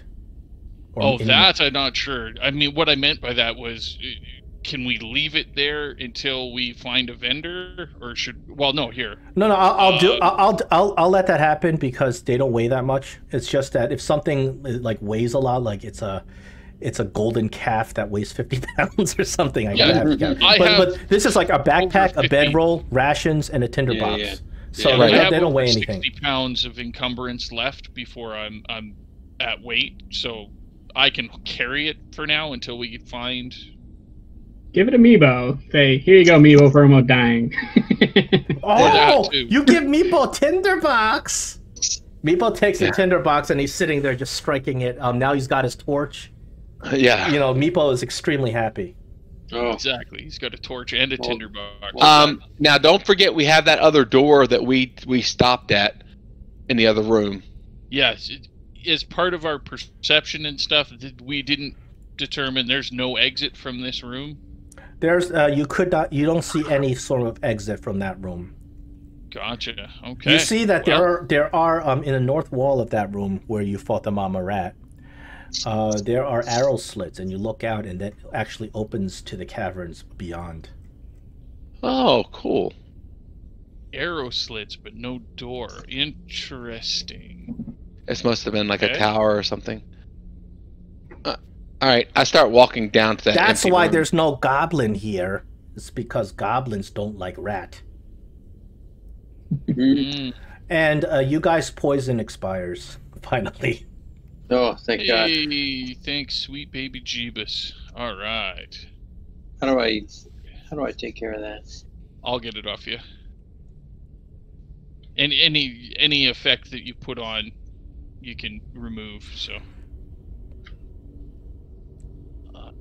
Perfect. All right. Well. All right, you guys are about to approach the next room. I think this is a great time for us to like take 5. Perfect. Sure. Yeah. Sure. All right. I'll get a drink. I'll be back in a minute. Bugbear. The Bugbear shit in the wood. Oh, exactly. Ball sack. Right, ball back. So once we get all of our people in here again, we'll I guess do the door thing and see what we got. All right, tell me what you'd like to do with this door. Well, I mean, I think what we've been doing is I open the door and stand in front of it, kind of blocking the door. Like I kind of put the shield in front of me, so I'm going to do the dodge thing, stand in front of the door, blocking it, and letting everything attack me, and then my party ranges. I mean, we just don't want to. We don't want to. A, we don't want to use our resources, and B, we don't want to get any damage. Okay, so you're taking a dodge action, and how you open this door? You're just swinging it open. You're just opening with the handle. You're kicking it down, quietly opening it. Or... No, I don't want to. I want them to attack me. I mean that's the point of this. I mean, I want them to say, "Oh no, attack that guy." So you're going in, slamming it open. Guns a-blazing, huh? Yeah, I'm slamming it open. Okay, do it. Bam! Boom. You slam the door open, guns a-blazing, and we roll. Yeah. We go straight into initiative. Right. Damn, another round. Nice. Oh, at least this is goblins and not no daggone rats. I hate those rats. Fair enough.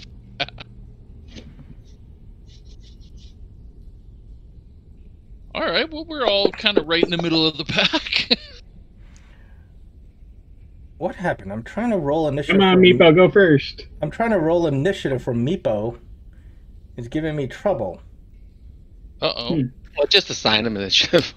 I'm just gonna roll a dice and just there we go. Yeah. I'll just assign him. That's better. Meeple's dead last. Yeah, he's got the torch. That's where he should be. So the bad guy should be shooting me, which is exactly what we want anyway. As you kick the door open, you hear far down into this room. You hear some scuttling, and then you hear some yelling, and you say, "Get ready, get in positions." Ready and get in position. Yeah. So somewhere from far beyond this hallway, you hear something screaming. I yell out, arrow slits. Look for the arrow slits. Okay. Well, I mean, we rolled initiative, so it's their turn. So. Mm-hmm. Oh, that is their turn because they can't really see you right now. So. All right. So. Well, no, I would actually be dead in front of the door. I mean, we just can't do. Because the way the hexes are kind of messed up. Yeah, you're right. You're right. They would like I position myself dead in front of the door. They would absolutely be able to shoot me. You're asking them to shoot you. You're like, oh boy. Yeah, I want them to shoot me. I don't want them to hold an action until my party gets in their way to shoot. I mean, if anybody gets shot at, I have the best armor class. Plus, I have a dodge. So yes, shoot me. What is well, your class? You can't. So as you look inside this room, first let me describe it. As you look inside this room, you see a 10-foot wide hall. On the ground, liberally strewn all over the place, appear to be sharp caltrops.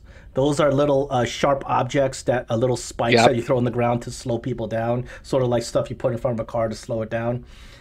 On the northern wall of this passage, you see a 3-foot tall wall. You see the two goblins behind it. They've made it a very kind of they just erected a very kind of rough-looking mortared piece of wall, and they are hiding behind it, behind arrow slits. You see that they're hiding behind there, and they have their bows drawn.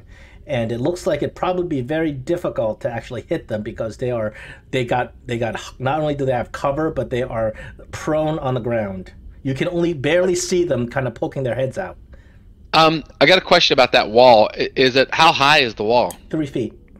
The goblins are prone behind it. You can see them. You see them through the slits, but you can't. Problem. But they're very heavily obscured and they're prone. You imagine it'd be very hard to hit them. Okay, yeah, no problem. All right, so go ahead and shoot me. Actually, for the goblins' first turn, they don't shoot. They just get into position. Okay. Turn. Then it's Rob Shore's. Yeah, Rob Shore goes first. So, Rob Shore, you see this. This is a kind of a difficult situation. The goblins have set a caltrap trap. The floor is full of caltraps, and they are hiding behind a thick wall, a mortared 3-foot tall wall. And they're prone. They're lying down, and you can just barely see the tops of their heads from where you're standing. And you can see that they're kind of readying their bows.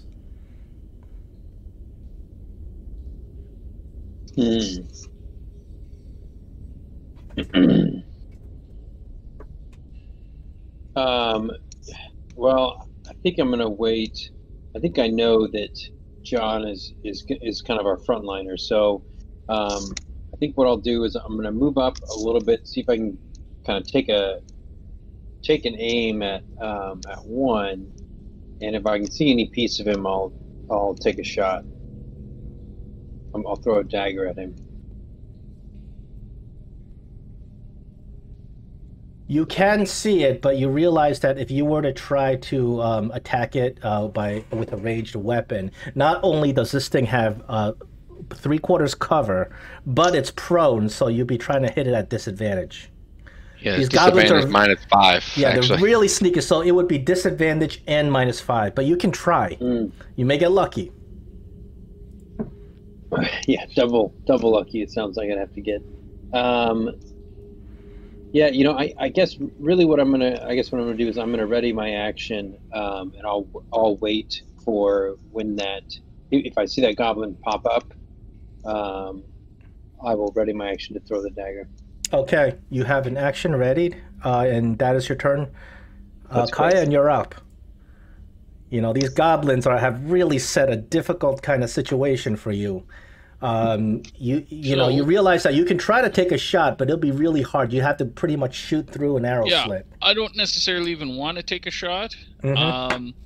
I am just wondering if we're able to see a way to really slow move through this room, and instead of taking steps to try and avoid the caltrops, almost like drag your feet on the floor to kind of kick the caltrops ahead of you. Does that make sense? Like rocks on the ground almost? Would So we be able to this is do what that I need you to without do. incurring damage? Give me a straight intelligence roll to try to figure out how you can do this. Straight intelligence check. Yeah, to see if you can maybe figure out how to get past these caltrops. You're not really sure how you're gonna be able to kick these caltrops because you think that the minute you go into that area with the caltrops, they're gonna start poking at you. You're probably gonna be pierced by some of them. But you can try if you want to go and try and kick away caltrops. You can try it. Well, no. So okay. Well, then I will fall back. Let me see. Actually, the range. Nope. Not being able to see a way past the caltrops and seeing sneaky goblins on a wall. I told you they tricksy. I told you they tricksy. What'd I tell you? Yep. I'm just gonna. I will end my turn because there's not much I can do. Mogar, you got anything? I don't think there's anything I can really do. Now, we can only see the back, and there's not like we can only see the caltrops and the guys in the back, right? Yeah, you can see the caltrops, and you can see that there's a wall at the end of this hallway. The wall is 3 foot high, and the goblins are behind it, and they're lying on the ground, and they're trying to take up sniper positions with their little bows. I just yell at them, "Come out here, you cowards, and fight like men, or goblins, or whatever beings you freaking are." You're just yelling that at them? Yes. Give me an intimidation then.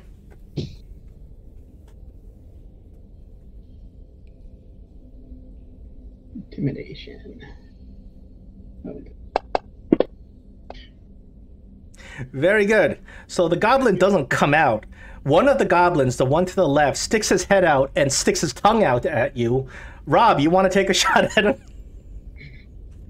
Now he popped up. Yeah, you can attack him. He still has cover, but he no longer have disadvantage because he's popping up. No, he's not prone. He's doing this just to stick, just as a reaction. He's sticking his tongue out. Okay, so I'm going to move a little bit so I can target the other one. You said the one on the left. He still has cover, so it's still a -5 to your attack, but you don't have disadvantage. So I'll click -5 and I'll go dagger. Oh my goodness! Nice job. In the tongue. Split the tongue. Congratulations! Nice job. Roll me a critical hit, please.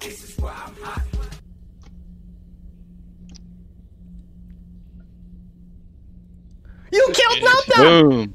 You killed Nopdop! The other goblin starts freaking out. Nice job. John, you're up. Okay, I am going to move I have a lot of experience with caltrops. We use those often through my training, so I'm going to move slow, so 5, 10, 15, 20, 25, 30, and that's all my movement, and I'm, of course, taking the dodge action. You still have to roll a dex save. No, not if you move slow. You don't have to do the caltrops. I actually have caltrops. Let me read. A character who examines the space around the door opening and succeeds in a 15% knows the damage. If the bell... hold on. Let me bring up the actual caltrops thingy. Any creature that enters the area must succeed on a save throw, or blah, blah, blah. A creature moving through the area half speed. Okay. Right, that's what I did. I moved, or I've said slow, but half speed. Half speed. So you can get up to there, yeah. Yep, and I picked dodge as my action. That's my full movement and my action, and I'm gonna pass my turn. Okay. Meepo's gonna try to take a shot. You dirty goblin. Meepo, however, because Meepo is considers you an ally now, and he is within 5 feet, Meepo can use pack tactics. He nullifies the disadvantage, but still attacks at a -5 against the other goblin.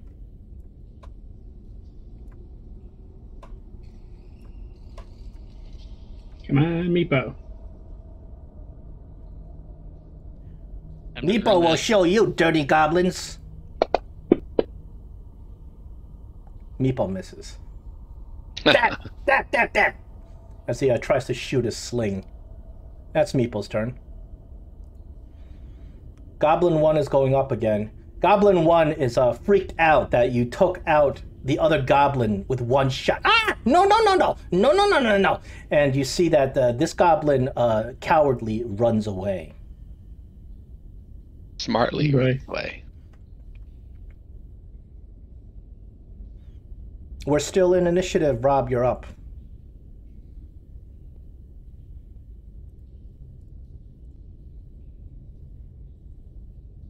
Rob? Sorry, I was muted. The goblin who was there, was he dead? There's one goblin that you guys just destroyed. The other goblin cowardly ran away as you killed that one goblin. He was shocked that you just took it out with one hit. So you said we're still in an initiative. Is that, I guess... We're still in combat. Okay, so he's run away somewhere we don't know. Yeah, you can't see him anymore. He just ran out of your sight. Okay, so I'm going to try and essentially follow John the way that he kind of moved up through these caltrops.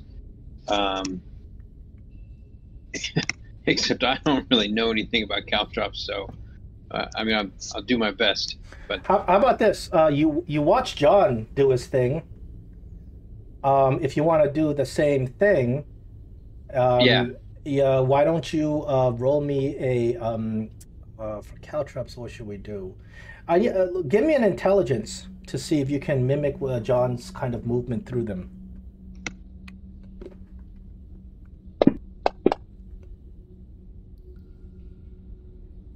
Okay, you're good.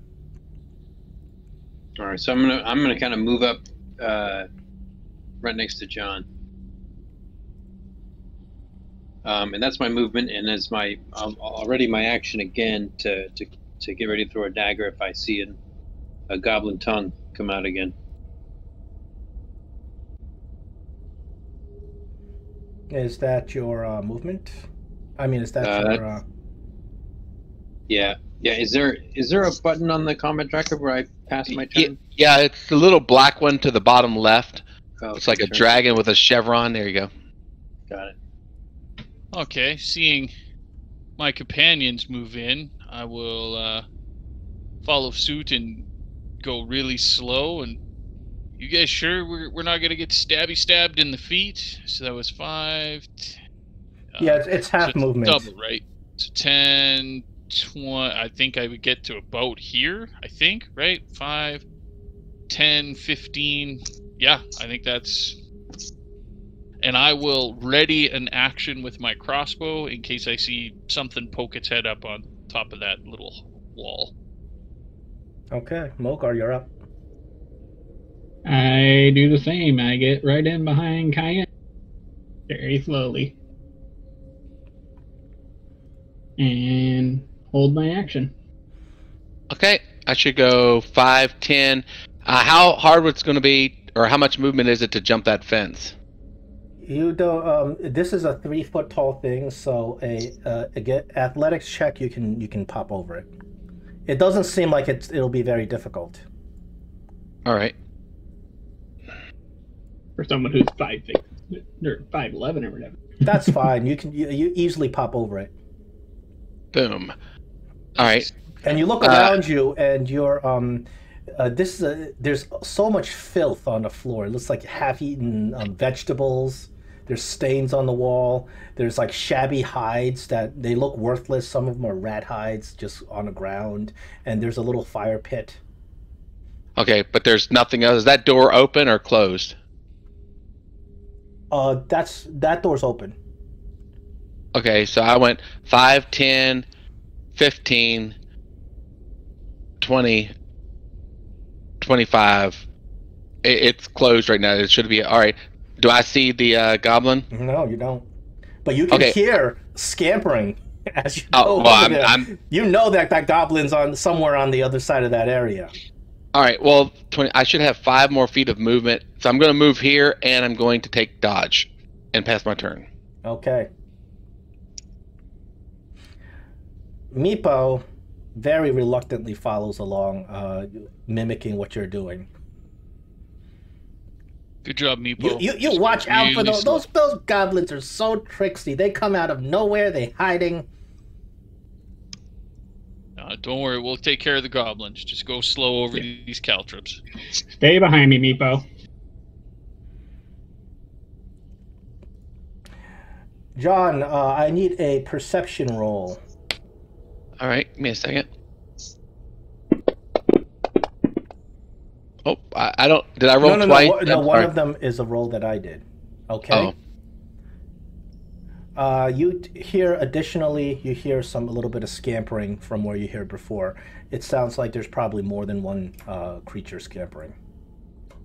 Okay. Well, I guess they're gonna. Hopefully, they don't bottleneck us. Robshire, you're up. Still in the room with the caltrops, making your way through. But you guys are okay with the caltrops. John has shown the way, and he's kicked most of them aside. So you guys should be able to walk through it without difficulty. Okay. There's a small wall. I do need an athletics to jump it. It is that tall as us. It is. So that's short guy. No problem. You make it across. Okay. So I'll come around here with with John. And let's see here. I think I'm gonna try and pack in. I'm gonna try and see if I can. I'm gonna get right up to this corner, this front corner, to leave some room for. Do you want to look around the corner? Do you have enough movement to look around the corner? I don't know. I didn't count. Let's see, it's right there. So 5, 10. You only have 25 feet of movement. Yeah, so I'm probably not. So I probably really can't even be right here. I can probably get right about where John is. You don't want to squeeze in the same space, do you? That's like a -5.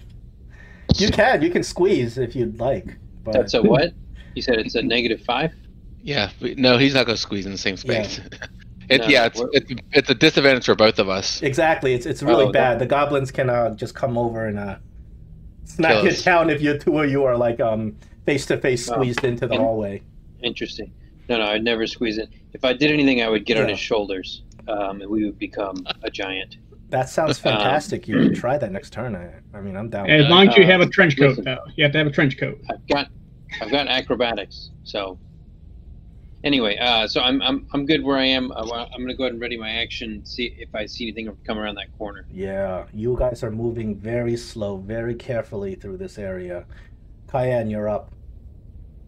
All right, continuing to move slow. I will go 10, 20. Give me an athletics to clear this. To clear the little wall.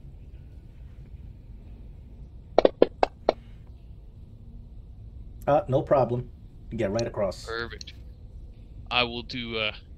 I'll plant my hands and do a little forward somersault over the wall. Oh, then you gotta give me.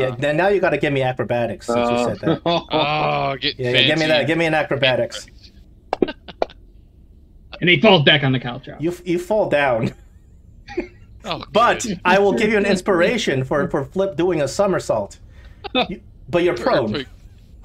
Awesome. All right, so that was 10, 25 to get up here. I guess I can't even stand up. So that's it. Mogar. I think as far as I can go is just up to the wall. I only got 25 feet of movement. I don't think my extra 5 would get me over the wall. You can get over the wall. Just give me athletics.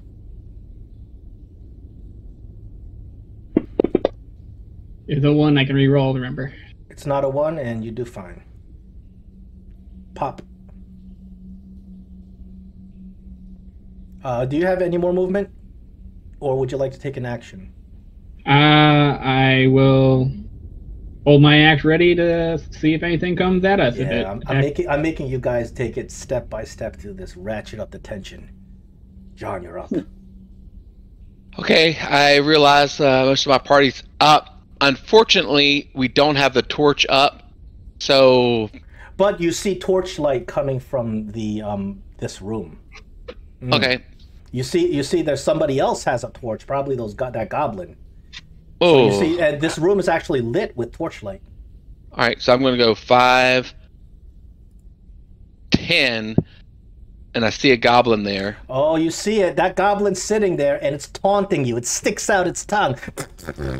Can't get me, can't get me. All right. It's taunting. It's like making that little face and it's raspberrying. It's like jumping from one foot to another. It's clearly trying to lull you out. Right. Well, the problem is my party's not here yet. So I went 5, 10, 15 here, and I'm going to. I mean, if we were second level maybe or had more resources, but we just can't afford to lose any hit points. So I'm going to stand there and I'm going to pick dodge and I'll pass my turn. Goblin goes, nah, nah, nah, nah, nah, nah, you're scared, you're scared. There you go. Meepo. Does Meepo? Yes, Meepo does have the speed. Meepo comes up. Meepo's got to roll in athletics. Damn it, Meepo. Meepo falls on top of you, Mogar. Ow! Oh, Ow! what the hell you doing? Ow! Ow! Where you going? We're going back up to the goblin, and this goblin over here, he doesn't attack you, John. He continues to taunt you, dancing back and forth. You see that he's holding a scimitar, and he does this lewd thing with the scimitar where he puts it in his crotch and he starts like making lewd gestures at you. No. But he's not even attacking you. He's trying to draw you out. You're clear. You don't have to roll. You know he's trying to draw you out. Well, those things to the south. Those are targets, like arrow targets, and there are arrows buried in them. Very good. You don't have to roll. You notice that. Ugh. No. I realize why he's trying to get me out then. Yeah, he's not even attacking you, so his entire turn he's just doing lewd gestures. All right. Well, once the party gets here, they'll get a chance. Rob, sure, you're up. All right. I'm gonna move on up. 15, and then 20. So I'm gonna go in this. Let's see. I'm gonna in this corner. I'll see if I can take a shot at this goblin. Yeah, you absolutely may. Throw a dagger at him. So That's Goblin 1. Yeah, it's on the combat tracker.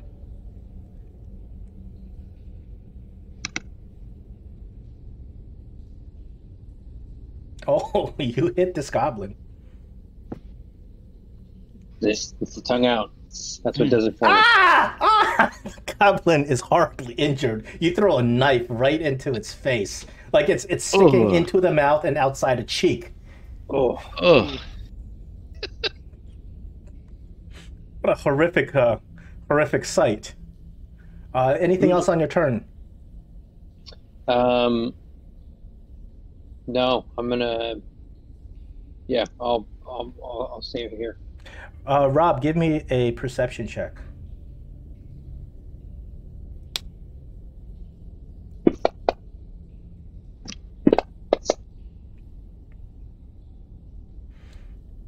You notice some noise in the north of this room. You hear some noise, some scuttling. Not this goblin that you just impaled, but north of that goblin, there's some scuttling beyond there. Right. So I'll probably relay that to my party as they come up. You guys are pretty. At this point, you guys probably figured it out that they have an ambush set up, and this goblin's trying to draw you out. Of course. It's all thanks to Meepo and his warnings. Kayan is going to kill him when he gets down there. So really, Meepo help? Tricky. Really? All right. Remember how to pass your turn? Oh yeah. I'm sorry. I did it for you. That's fine. Go ahead. All right, yeah, I will move 5, 10, 15, 20, 25. I think that gets me to there. Right? 5, 10, 15, 20, 25, kind of skirting around them. I will take aim at the taunting goblin and say, in a very loud voice, "You filthy goblins, your mother's pleasure ogres." Might be a compliment. Are you a halfling? Me? No, I'm a human. I know. Those halflings are re-rolling all the ones. I mean, it makes you jealous. I wish. Unfortunately, one's just not going to cut it, my friend. Yep. I will bonus action follow up with that will hit him. Perfect. And I will. Oh, tell me how you finish this goblin. Make it good. Oh, nice. So, still seeing the grievously wounded goblin dancing around, I will deftly aim and put that crossbow bolt right square in the thick, meaty portion of its throat with such force that it jerks its head back, and you hear the loud thump as the dart hits the wood behind, and the goblin makes gurgling noises as it falls to its death. Oh, at the base of the door. Yeah, as you do that, you hear a lot of scuttling to the north of that goblin. Oh no! No! They killed Nookie! And that is my turn.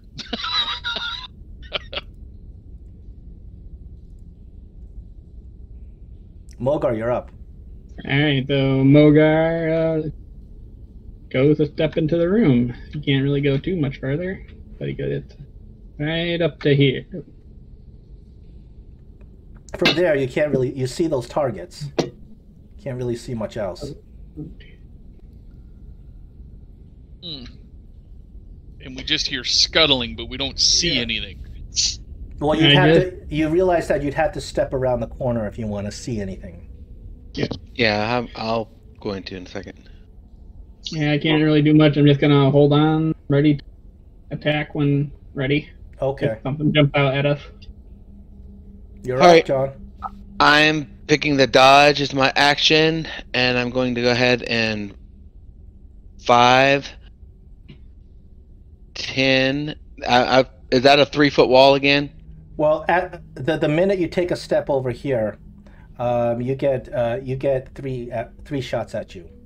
Yeah, I started saying they should probably ready. You can see to the north of you. There's another one of these walls that they erected. There's 3 arrow slits, and the 3 goblins. Unfortunately, you failed your perception check earlier. You're not able to know exactly where they are. They all 3 of them shoot at you. Yeah. Oh yeah, I would have imagined so. All 3 of them unfortunately shoot at you with advantage. So that nullifies your dodge. Yeah. Okay, I'm just gonna let me make this easier for all of us.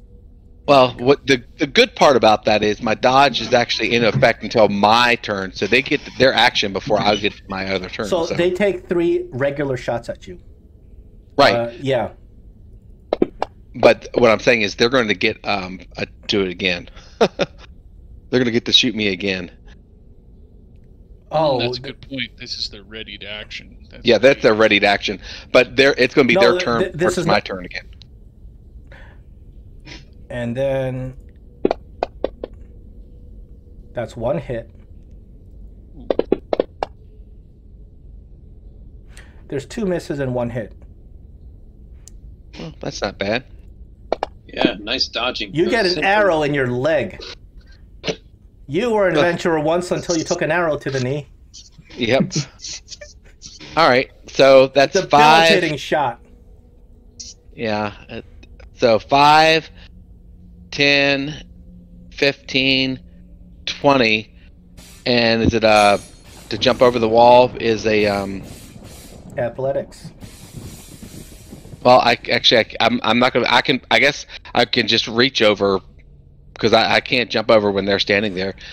But you see, when you reach over, you see the 3 of them are lying prone in a sniper position. Yeah. Well, I mean, nothing. I can't attack. I already used my action. Mm-hmm. So. Well, you can try to jump over the wall if you want. It'd be kind of dangerous, I think. But. Oh no! If I can jump over the wall, I'm going to jump over the wall. Give me an athletics. Hold on.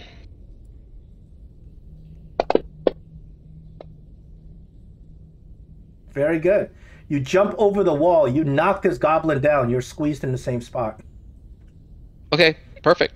You're standing on top of this goblin. It's prone, and you're just standing on it. And you see these two other foul vermin goblins. They take out their swords, looking at you. Oh yeah, I'm sure they're going to take out the swords, but my party will be able to get up here. So that's it. I'll pass my turn. So it's Meepo's turn. Then it'll be their turn. It is Meepo's turn. Let's see if Meepo can. 1, 2, 3. Meepo to the rescue. Sort of. Oh, don't go out there, Meepo. I'm not going to heal you again. No? Meepo stay here then. If you tell him he won't not to go out, he won't. Meepo stay here then. Yeah, let us lead the way, Meepo. Yes. We need please. you with the light behind us so we can see. Yep. So Meepo stays there. So. Oh, these vile goblins. So these goblins, seeing that you came off, they're like, attack! Oh yeah, that's what I'm saying. I'm glad my dodge will come into effect this time. No, your dodge is good now. Now they attack with disadvantage. So this one comes over, swings a sword at you. No mas. This one comes over, swings his sword at you. No mas. The third one, now this is a problem. You're standing on top of it, can't do anything. You literally just crushed it down with your weight as you jumped over it. It's on the ground. I need you to do a contested strength on it. It's going to try to grapple you from the ground. Perfect. Goblins aren't known for being very strong. Oh, unfortunately, it's got a 13 against your 12. Oh. It's got you. It grabs onto your leg. All right, so I am grappled. Yes, it grabs your leg. But luckily, that's the last one. My party will kill the rest of them. Maybe. That's hilarious. Rob, sure, you're up. You're Are up. they all standing now? John has heroically rushed ahead right into the big swarm of goblins. Okay. You hear a lot of scuttling and back and forth. You see John trying to kick something off of him. You can't really see them. I yell out, John! And I'm coming this way. I think that's 5, 10, 15. There's about 20. Now, to get over this, can I attack over this barrier, or do I need to hop over it? How are you thinking to attack? Now, there's an arrow slit, pretty much. You can see the goblin on the other side, but there's an arrow slit. If you want to try to shove a sword through it, I'm going to have to make you attack at disadvantage. Yeah, so Well, he can hop and get behind the goblin, though, right? Yeah, you can hop over it. Give me athletics jump. first, in case you fall on your face. It doesn't look very hard, even though it's the same height as you. Just, make sure you're not rolling ones here. It's okay, the halfling. No problem. Yeah, maybe. All right. So hop over this barrier, and I'm gonna I'll put you try here. and stab this goblin in the back with my rapier.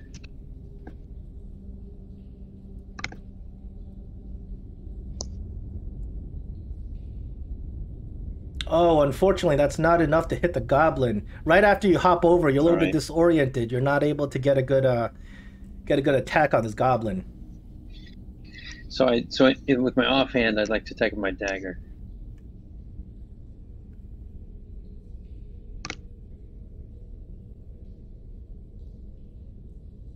Ooh. Oh, that follow-up attack strikes home.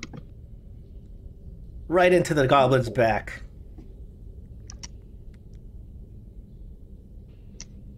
Very good hit. You can tell me how you want to end this goblin's life.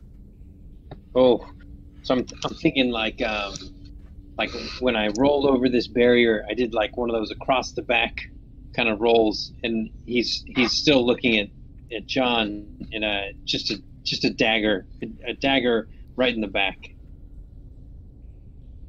That's it. He bleeds down. He falls down, bleeding to death.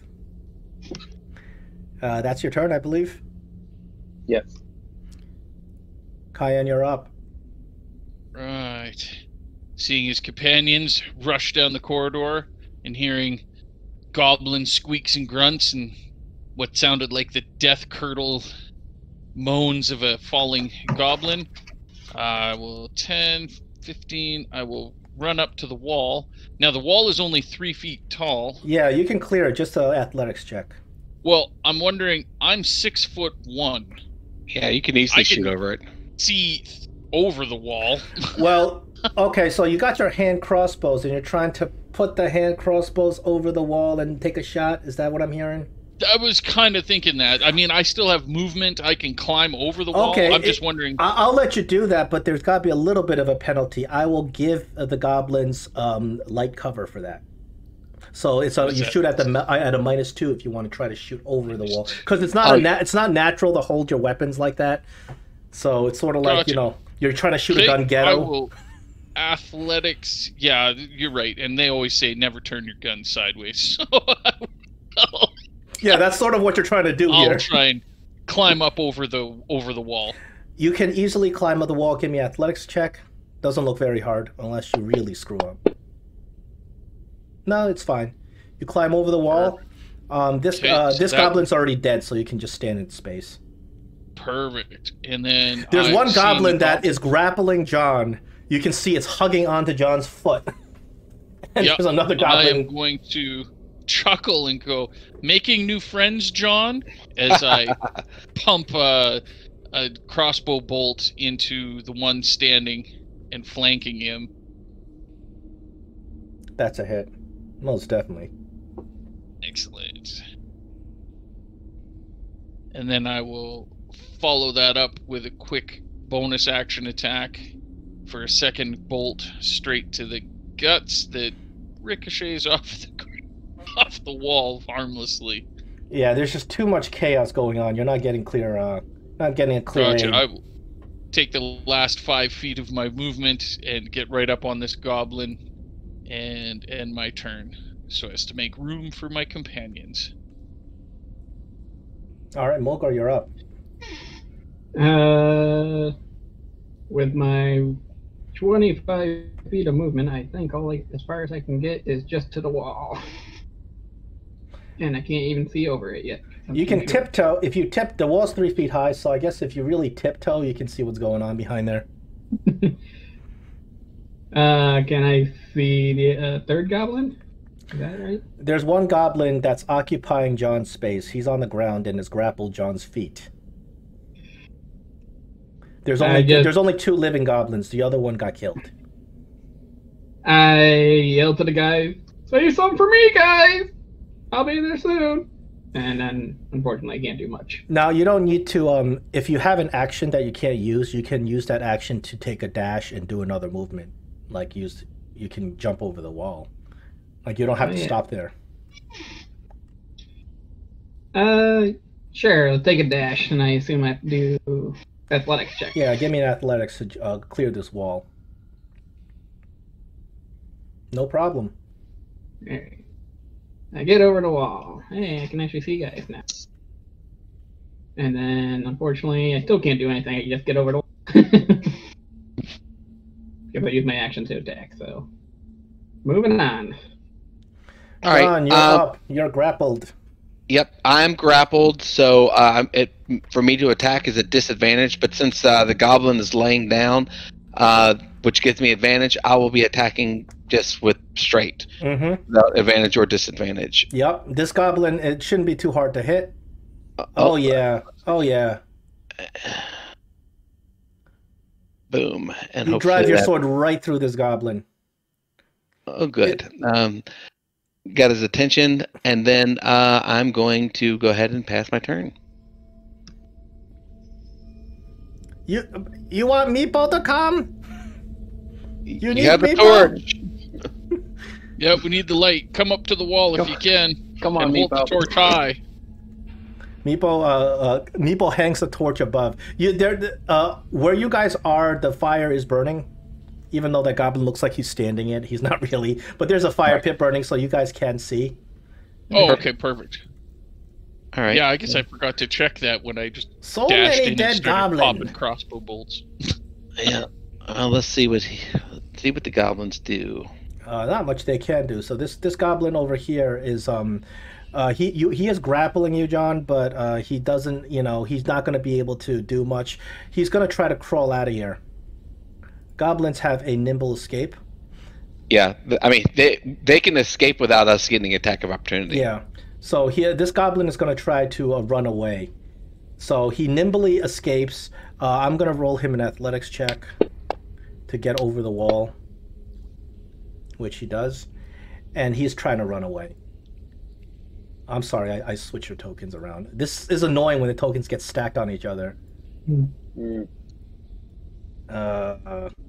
This also happens with spell tokens too. So this goblin is crawling away. I mean, he's badly injured from your strike, so he's still prone and he's crawling. No. And he crawls off. All right. The other goblin's highly cowardly. He's going to use his nimble escape. He runs back, opens this door, and runs behind the door. No, I will bring back Ballsag. You'll be scared now. He clears out of the room. Yeah, we need to kill them. Yeah, we need to catch Rob, him. sure, you're up. These two goblins, both of them have escaped. One of them escaped towards the direction you came from. The other one escaped towards the room to the north. I think I gotta chase this one to the north. So I'm gonna try to see if I can follow him. Okay, you walk into the room to the north, and it is a corridor, and you see that the goblin only gets. Can you see him? Yep. Okay, the goblin only gets to that point in the corridor, and he looks behind him, but he doesn't move back anymore. And he takes out a scimitar. Back off, you! Is the door behind him closed? Yes. Right. So I think I'm going to move to him and attack with my rapier and dagger.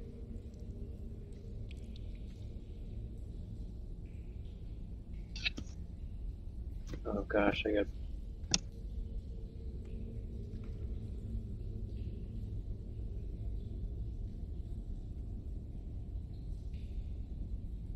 You got him. You killed him. So I'm hoping to stab him right through the throat, so he can't scream for. You see, he was about to scream, but maybe what he was going for. Yeah, he was about to scream, but you put it right through his throat. No noise comes out. He drops dead. He's gone. Is that your turn? That is my turn. Cayenne, what are you gonna do? All right. The other goblin ran away and went south. Indeed. Concerned that the goblin will head back and either cause trouble with the kobolds or find a different way. I will follow that goblin. Give me a quick athletics. Yeah, and I will take the dash action to do that. Athletics.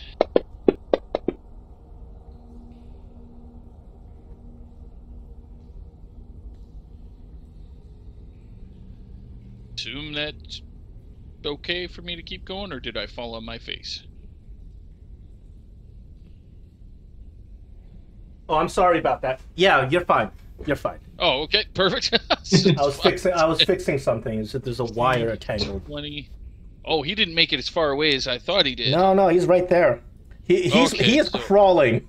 You can see he's badly injured. He's been stabbed. Gotcha. Okay, so I move 30 feet. I don't need to take the dash action, although I called that I was going to. So no, yeah, go ahead and attack him. I'm fine. He's not going to make it very far. I mean, I don't know how he's going to get past the caltrops. Gotcha. Oh yeah. How are you going to drain this goblin of its last hit points? Seeing the pathetic creature sitting, laying on the floor, trying to crawl away, I will whisper to my crossbow, make it swift, and with a loud click, I will take aim at the back of its head, and the bolt will whack it square in the back of the head, and with a sickening, crunching thump, the goblin's head will just plop onto the ground. Yes, quick and merciful. It's gone. So with the goblins dead, you don't see any other threats around from where you are. I asked Rob Short to come back in so we can secure that door, because we got to check these 2 doors here before we go out. Any more rooms. Meepo, have you been here before? No, this goblin lair. Meepo, don't come here. You haven't been here, and it looks like we're going straight west from these doors. That might lead to the main entrance. Well, I think we should... Before we do that, I'm going to go ahead and use 3 points of lay on hands. 1... Before you use the lay on hands, I would like to grant you everybody a level up. Oh, perfect. You may hit level 2, so if you're going to take a rest or anything like that, just take that into account. You guys can go to level 2. Not quite as squishy as before. Yay. Oh, thank God. Can Meepo level up too? No, Meepo. Oh, perfect. Let's see. Where's the level upper?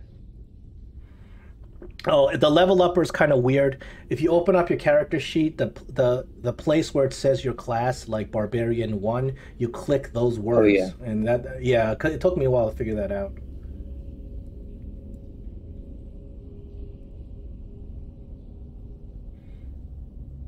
So why don't I give everybody a couple of minutes? You can do your level ups, and if you'd like to rest as well before you continue, just let me know what kind of rest you're doing. Okay. I'm doing just fine. I didn't touch a single person on you. I'm really annoyed by that. Smogar, I want to spill some blood.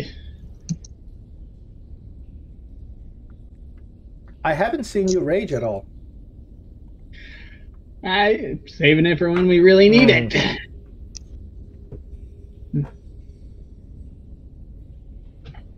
And I can do a reckless I do have attack. a question about John. Yes, You're a paladin, correct? I am. Interesting. Do you mind me asking what type of paladin? Well, I mean, at second level, it's really none. But I will be a vengeance paladin when I hit third.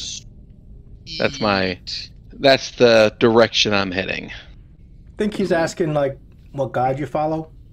Oh, whore. What? A whore? What is her name? Maybe Rob Shore knows her. Yeah, that's I did not know. I've never, until I started kind of building the Vengeance Paladin thing. But in Forgotten Realms, there's a deity called Hor, Hoar, and it's a deity of revenge. I didn't even know that. Yeah, never heard of it. Yep, me either. I just kind of learned it. It's interesting. So, but I thought that would be a good. Because normally I like to do either like the Red Knight or Tamora or something like that, but I thought that would be more fitting for a Vengeance Paladin. Cool. What race are you though? Human. I'm a human variant. You're a human variant paladin. How then do you have a permanent resistance to 3 slashing, bludgeoning, piercing, and magic damage? No, it's the question mark says except magic damage, because I have heavy armor mastery. So, for the feat I got to pick, I picked heavy armor mastery. I was looking at that. I'm like, what the heck? Yeah, I think no, saw that too. But you took a level 1 feat that I think gives you. Gotcha. Some stuff. Okay, no, it all makes sense now. I get it. I just saw resist. See, this is actually one of the reasons I don't let people do a whole bunch of supplements, because I have to look up stuff up to make sure that people's characters are legit. I'm like, I don't want to look in another book. Nice. No, that's cool. That's a really neat idea. I never even would have thought of taking that. But what a brilliant idea. Yeah, I think it helps when, especially like resources are very, very low. There you go. So we do the dodge and yeah. That's slick. Yeah, resources are kind of meager at level 1. Yeah, but I mean, I think that we've been very careful with the resources, and I think it's worked out well. Yeah, no, it's just I haven't played a melee fighter guy. I've mostly just been an archer or a ranger of some sort. So that's what a brilliant idea of taking a feat like that and then coupling it with but heavy you're armor. gonna need some plate mail eventually, and I'm telling you, you know, that special deal on Verma's vestments, man, can't beat it. Nice. 300 gold. You know, normally the whole party has to save up to buy their tank some plate mail, but you can just bypass that. Yeah, exactly. Yeah, what a cool idea. That's neat. Awesome. Yeah, I mean, you know, since we're taking a break, I'm finished leveling up, but I think that the party, even though we don't have a healer, I think we're doing well. I mean, we're having to be a little bit more cautious, but I think we're doing well. Like I said, you play whatever you'd like. Don't worry about party balance, and you know, because there's always things I can do to dial the challenge to make it appropriate for the party. Yeah, I like for us to be smart. I mean, I would rather not dial anything. I'd rather just us be smart. I think the way you tackled this encounter was very smart. You took the cues that I was giving you. You knew what was going on, and you didn't run in and get skewered. Right. With goblins shooting at you with advantage because they're stealthed and you failed your perception check. You know, you didn't run in. You know, you took the cues that were there already, and you kind of made a smart decision. John, what'd you say was your armor class currently? My armor class is 18. Okay. 1, 2, 3, 4. All right, that's it. Short or long rest. Yeah, I think it's the high. I mean, I assumed it's the highest. I didn't see anyone else with heavy armor, so I don't know. It is. Yeah, I technically have heavy armor on, but I don't have a shield. Right, so that's the difference, yeah. Yeah. Yeah, I have 16 AC, but no shield makes me a pincushion. Yeah.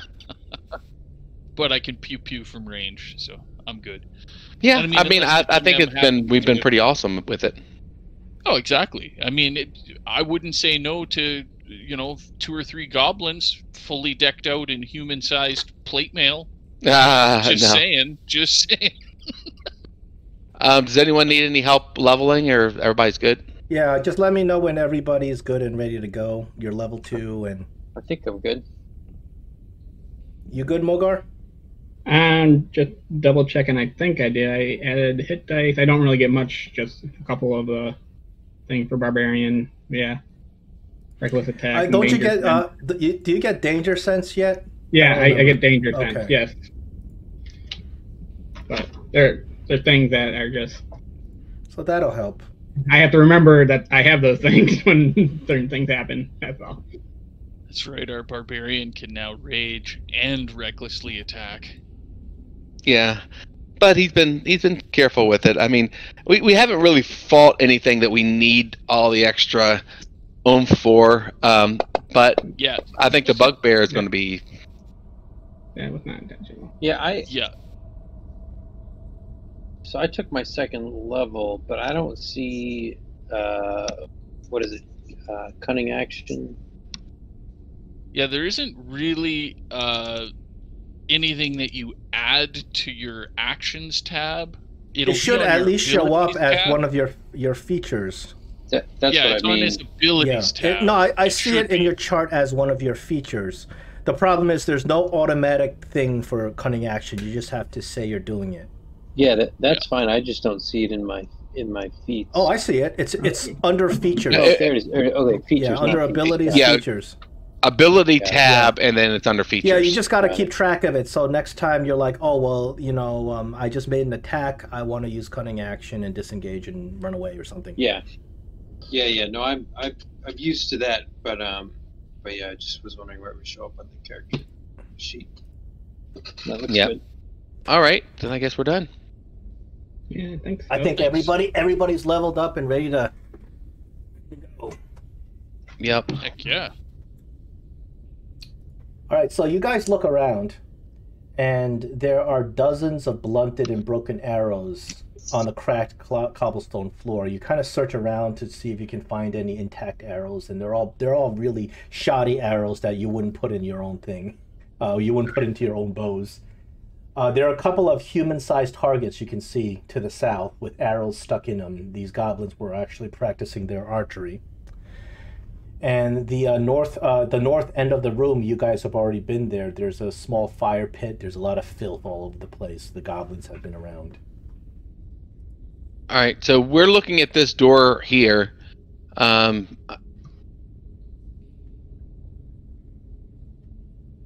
Yeah, there's I guess, a door right there, right where you're standing.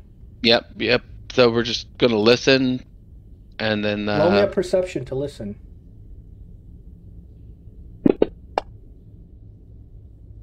You hear some shifting and some scampering and what you think are chains on the other side.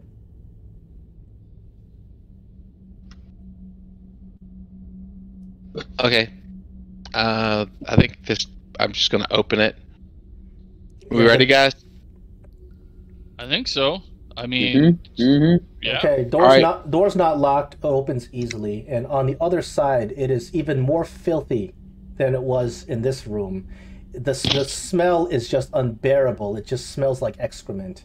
The room is full of squalor. It has a very low ceiling. There's a large iron spike is driven to the floor near the door, and a small iron cage is set farther back. There's several sets of corroded manacles on the floor connected to the walls, and you can see that there are a couple of kobold prisoners. There's 3 of them chained to the manacles. They look very emaciated. Meepo kind of peeks in and looks at his fellow kobolds. He just looks kind of scared. He doesn't say anything. All right. Well, Meepo, do you know these kobolds? Let's get them loose so they can go back home. Meepo will do that. That's Sleepy. And Meepo starts working on loosening kobolds.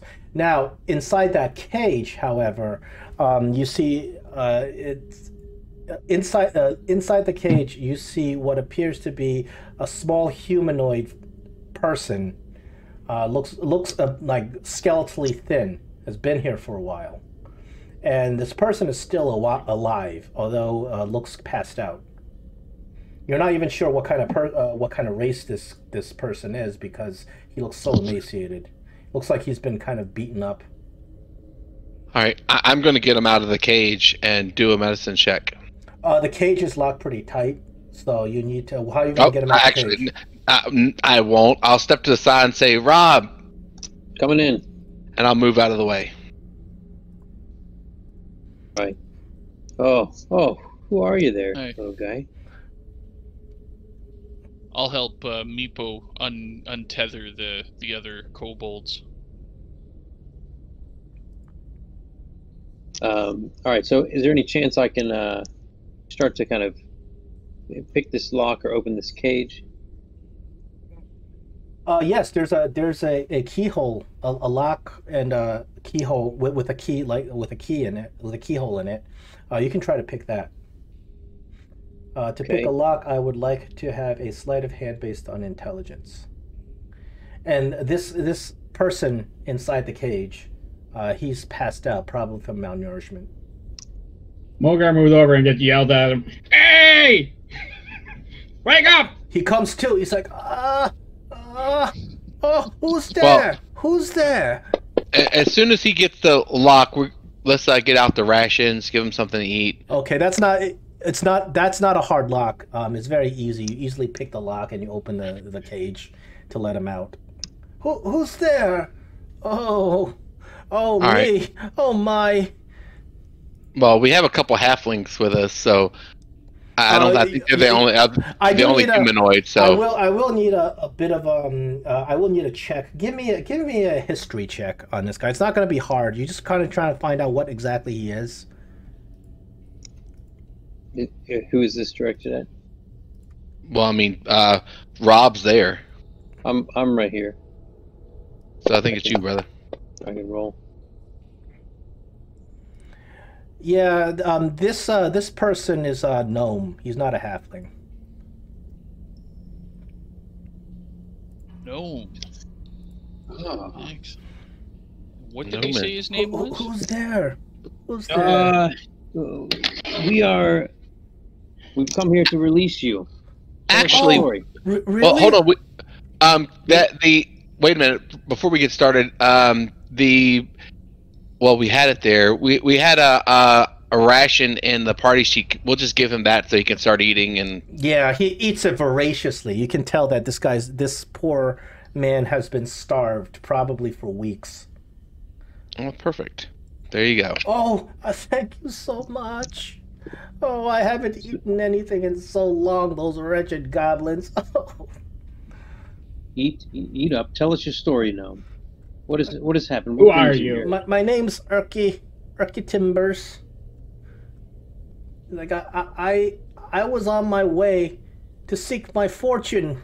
I was going on an adventure on the old road, and then me bad luck. Those goblins, those goblin bandits caught me, and they've been locking me up here ever since, just with their filth. Oh, if you hadn't come along, I would have starved to death. Oh, my deity's blessings have kept me healthy for the last month, but I don't know how long I would have gone.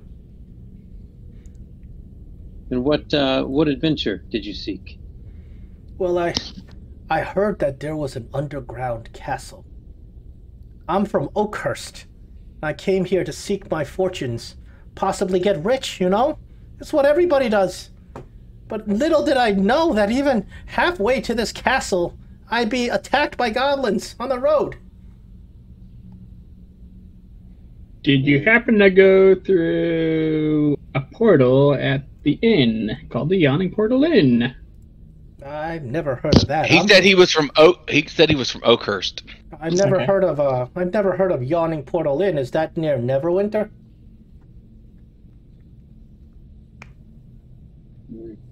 I don't remember. Not at all. Yeah, I don't think so.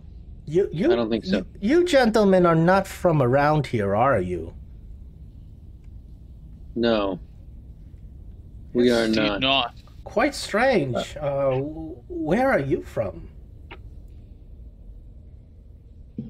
Great city of Waterdeep. Waterdeep. Wow, that's quite a distance from here.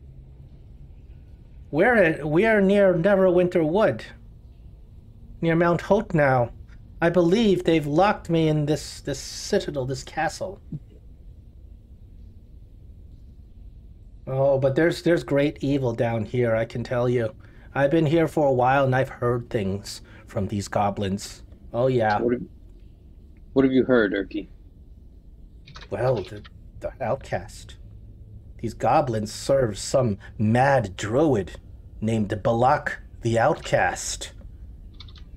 He has some sort of evil tree growing down below. This tree does not require sunshine to live. And the tree creates these fruits. I hear that the tree creates two types of fruit.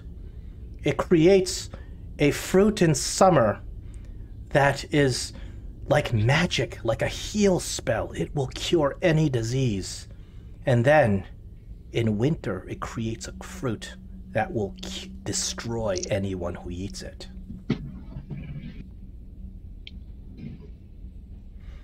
They call this tree the Golthias tree.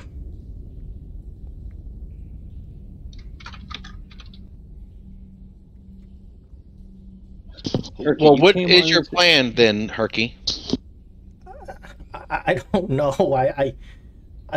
I could help you if you let me. I don't know where all my things are. I can't. You see, I'm a wizard, but I can't cast any spells. I still have the blessing. I still have my god's blessing, but I'm afraid that I can't help you much if I don't have my spell book and my equipment. I don't know where those dreaded goblins took it to. If you want to accompany us, then perhaps when we stumble across it, we'll give it back to you. I could follow, but I'm afraid I won't be much help in this state. That's all That's right. okay. You can Stay join right Meepo. behind Meepo. Meepo is the protector. He'll help you out. Indeed. You can help Meepo provide light for us, and Kyan will hand him a torch and strike flame to it with his tinderbox. So you've aligned with the kobolds? I'm not going to question your decisions. You saved my life, but I'm afraid the kobolds seem just as bad as goblins from my point of view. I was locked with 3 of them for the last week. They did nothing but spit and curse at me. Yes, I think that that they are probably equally as bad, but at this time we have similar goals. So the enemy of my enemy is my friend. Well, So I won't question those who saved my life. Perhaps you need my... I have clerical spells, but without my holy symbol and my spell book and my equipment, I'm afraid I can't do much. Don't worry, we will find them. There's another door to the north here. Let us go check that out. I can also turn the undead if you find any. And, Have you seen any There undead should be down plenty here? in here. No, but I sense them. I can always sense them. They're here somewhere in this fortress. Okay. So you got 2 little tag-along followers, both of which are pretty useless, but... It's okay. So we're gonna listen. We're gonna listen at this door. You don't hear anything beyond that door.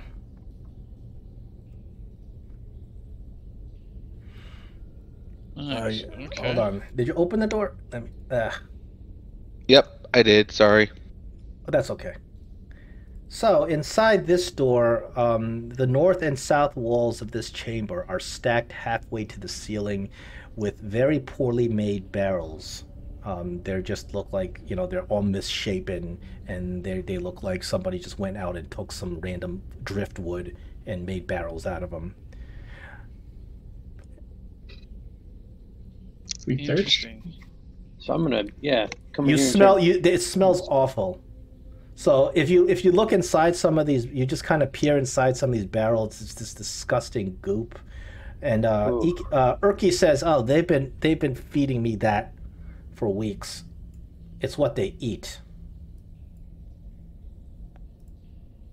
Okay. Interesting. And none of it looks, and there's no sign of anything edible or There is useful. Well, these things, I mean, if you would consider them edible.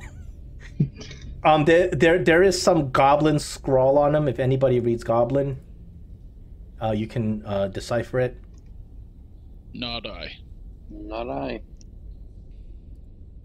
Meepo, have you learned any goblin being around these guys? No, it's forbidden. Yeah, and Meepo can't read. Yeah. So, I guess after finished searching, so we have a door here, and then we still have the hallway. What are you guys thinking? Yeah, let's see this this far door. Let's check this door in this room. I think this top door. I think the goblin was going for that top door. I think I think there might have been a ball sack behind one of those doors. It might have been a ball sack. Well, we're in pretty good shape right now. I mean, you don't know when this ball sack's going to get dropped on your heads. Yeah, we don't know. Well, I mean, if you think he's up there, I would rather face him now because before we get beat up. All right. All right. You guys heard John.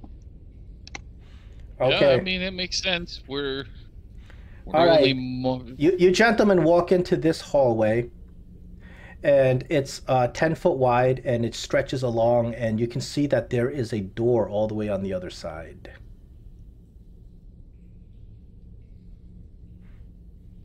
Did when you came in here, Rob, to finish the goblin that screamed out for Ballsack? Did you The see goblin the- is there. It lies dead right there on the ground. Yeah.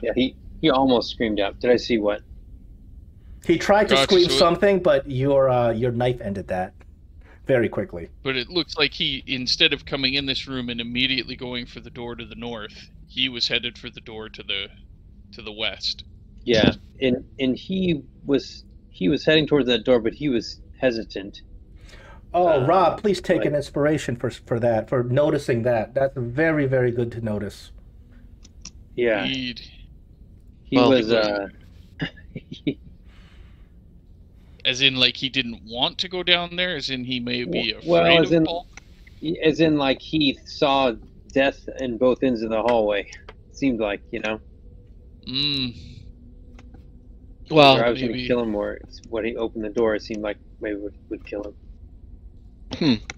well, let's check this door then, and we'll go. Somebody want to guard that door, and we'll Sure. I'll keep my crossbow pointed at the door to the west for the time being.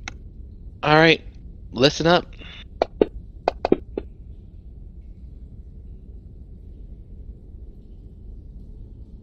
From the other side, you hear some talking, some goblinoid voices, and some scampering. You're pretty sure there's some goblins on the other side of this.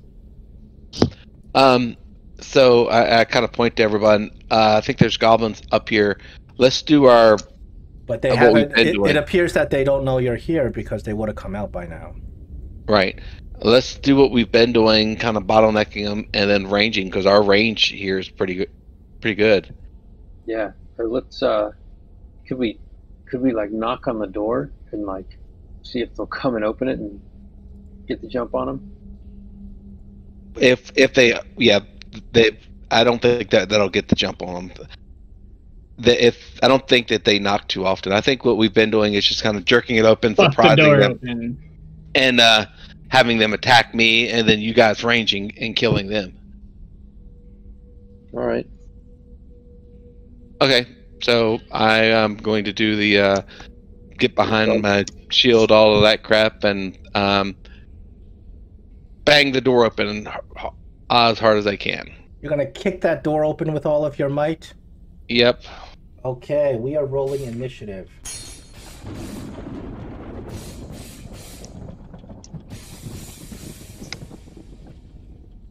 Not only are we rolling initiative, I'm giving you guys a surprise round. These goblins had no idea you were here.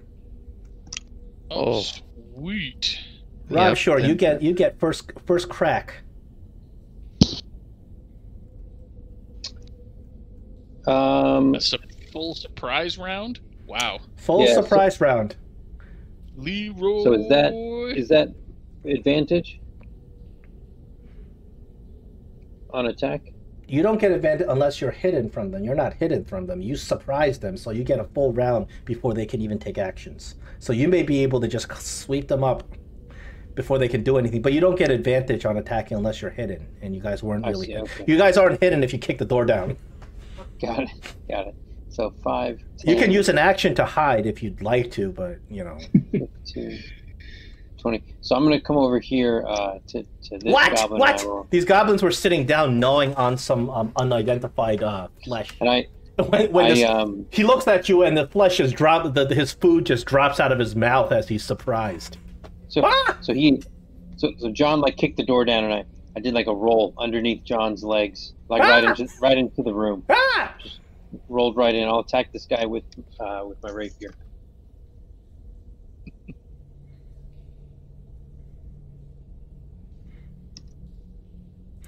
Unfortunately, you're not able to hit him because All right. doing that roll, you got up and you were facing the wrong direction. It felt right. All right, I'm attacking with my offhand with my dagger. But then you spin around with the dagger. Oh, And that misses as well. The goblin's still staring at you absent-mindedly with food just dropping out of its mouth. So I just kind of look at him and say, "Ha ha!" And then I'll pass my turn. Let's see, where's that tracker? Yeah, I did it for you. It's fine. Thank you. John, you're up.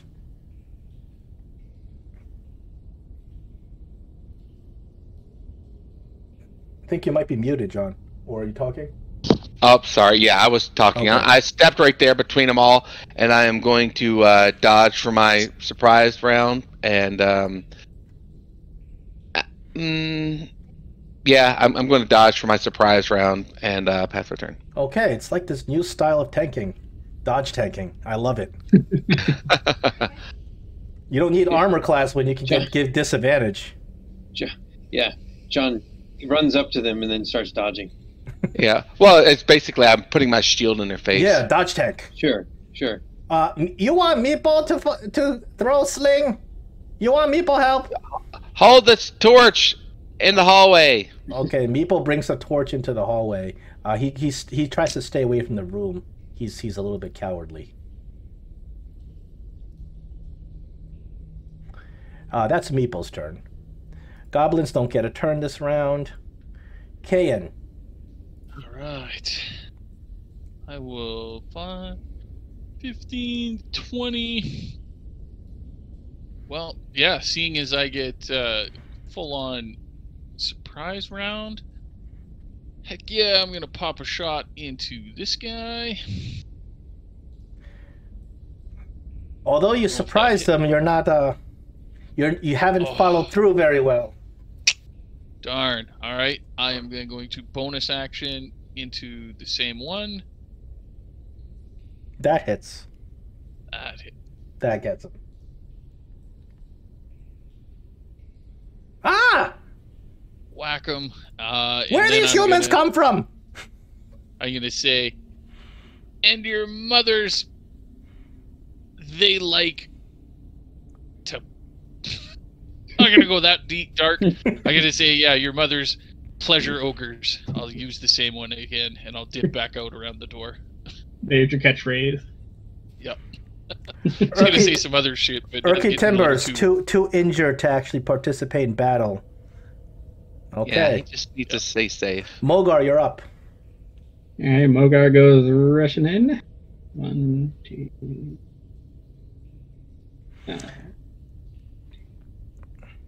Come over next to this goblin here. And I go to attack with my hand axe. Hasn't failed me yet. Oh, you didn't target the goblin. Hold on. Give me a second. Right. Give me a second. Give me a second. I can roll again. That's no big deal. I target. Well, you could just drop it on. At, yeah, why don't you target the goblin and roll again? All right. Even better. That's a hit. And then... And I take a swing at his... Didn't I go in? You didn't do any damage yet. There we go. Nice, good hit. You destroy this goblin.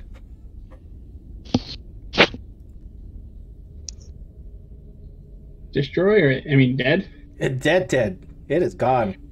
I go and give it a good cleave into the chest, and then I just push it in a little bit more. All right. Rob Shore. Now officially initiative has begun. Well, it says round 10, but it's round 2. Awesome. All right. Well, third time's a charm. I'm gonna swing my rapier at this goblin closest to me. No problem. You get it.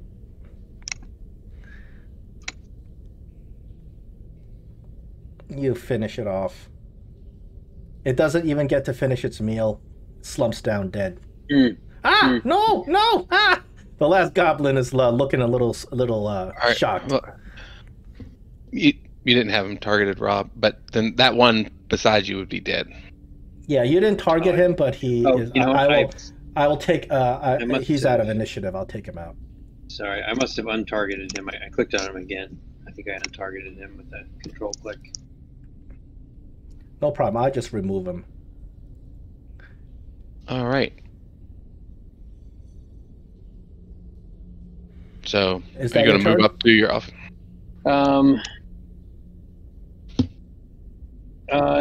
Yeah. Got to pass your turn. Yeah, thank you. All right. The Last Dodge goblin off. standing. all right. I'm going to go ahead and swing on him. Oh yeah, Oh, you got hit him. him and do some damage That's the and end take of him that. out. That's the end of him. You guys very, very quickly just ran in and just finished these goblins before they could even react, before they even had a turn to attack you back. Perfect. So, all right. Well, we're going to search this room. So there were some ball sacks in here, but it wasn't the ball sack we were looking for. I No, guess. Haha. it's the ball sack. Fine. All Not the all ball ball sack sacks. you deserved, but the ball sack. Yeah. all Yeah. ball sacks will be inspected. But the ball sacks you needed. Oh, are you going to look at the goblins? Oh, Yeah, we're we're going gonna to check try. everything. See if there's anything worth. Give me an investigation on this room. Especially, So you want to do investigation? I'll help you. So you roll it at advantage. sure. Looking for maybe a spell book. Yeah, they might have to. Oh, that's a great roll. Unfortunately, you find no spell books here. You do find, let me see, right here. Let's give this to you. You find a couple of coins. I mean, you know, not a big haul. A couple of silver. Oh, it's okay. We'll just put it in the party group. Mm-hmm.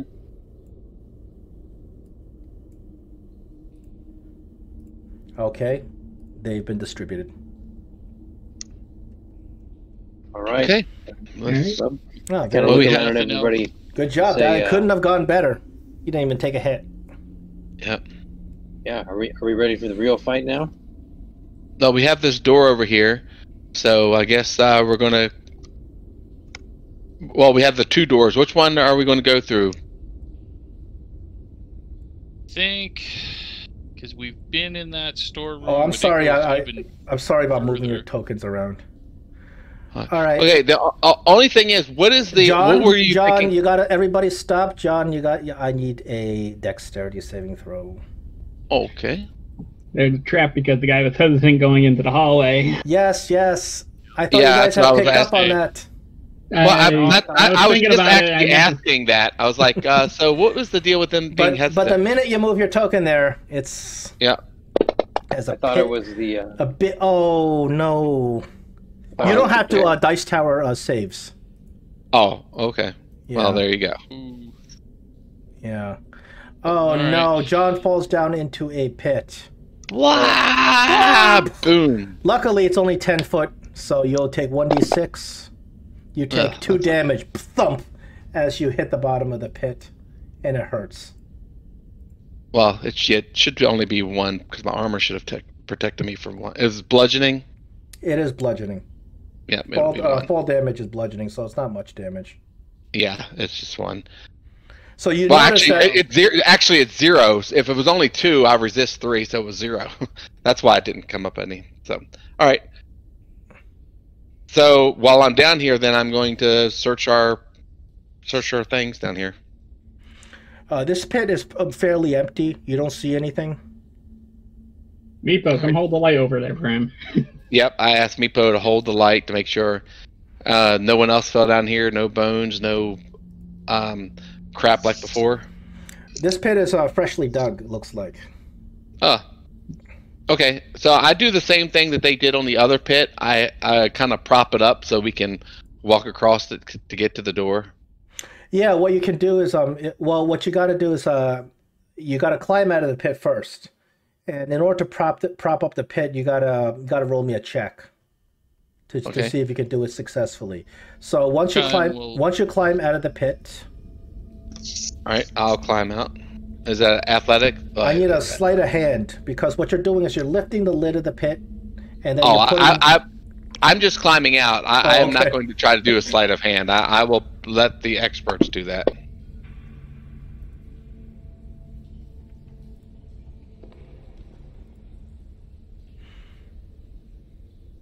Oh, Okay. climbing out, that's not... You do climb out. It's not a problem. All right, I climb out and I ask Rob, can he prop it up and like the other one was? Righto. Give me a sleight of hand. Dexterity. Dex-based sleight of hand, yeah. Yep. No problem. You prop it up. Perfect. And then we fall down Alright. again. All right. No, All I right. got it. You got it. No, I'm just kidding. It I'm holds. going It to, holds. It holds. You reset I'm the going trap. Yeah, I'm going to listen at the door. Okay, I need a perception on that. My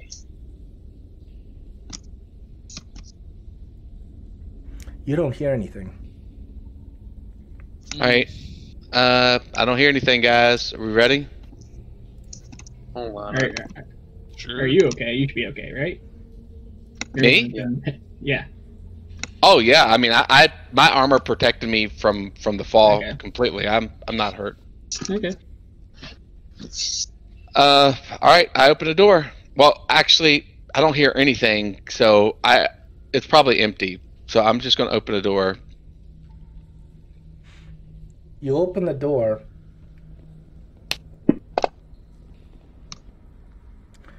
You open the door, and the first thing you see is this is a much more kind of ornate room. There's like stuff in it. There seems to be some mounted animal figures and things like that. From where you're standing, the only thing you can see is you see a small table. You see that the animal heads are mounted on the walls, but they're done in a very sloppy fashion. It's not like a really fancy, like boar's head at a hunting lodge. Like this looks like the work of goblins. Like the animal eye is like out of place and stuff like that. They just look really ugly. They're not very impressive. Designed by Goblin. And then you also see some kobold heads mounted the same way. Meepo doesn't know this. He's standing over there. So that's what you can see just from opening the door over there. Okay. Well, I mean, I'm going to have to step in. I look and make sure the party's ready, and then I kind of step in right here. Oh, the moment you step in, you hear a loud growl from, let me show you where. From there. You see that there's a table that's been turned over, and there is something really big behind this turned over table. And it's How big is the table? The table is about 10 feet, and whatever's behind the table is really big, and you see a tail. All right, I look good. back. I think this is Meepo's friend. Meepo, Yes? your Yes. friend is your... Oh, my friend? Who's my friend? Calcrax? Yeah, I'm going to move over on the other side of this door here. Calcrax! Calcrax! Meepo runs in yelling, and the minute Meepo runs in, indeed, from behind the table steps... let me get rid of this. It's so annoying getting rid of these pointers once you put them down. Yeah, all you have to do is left click. It'll bring up the radio menu, right click on the pointers, and then push delete. Or you don't even have to point on the pointer. If you just do that, and then you can delete all pointers.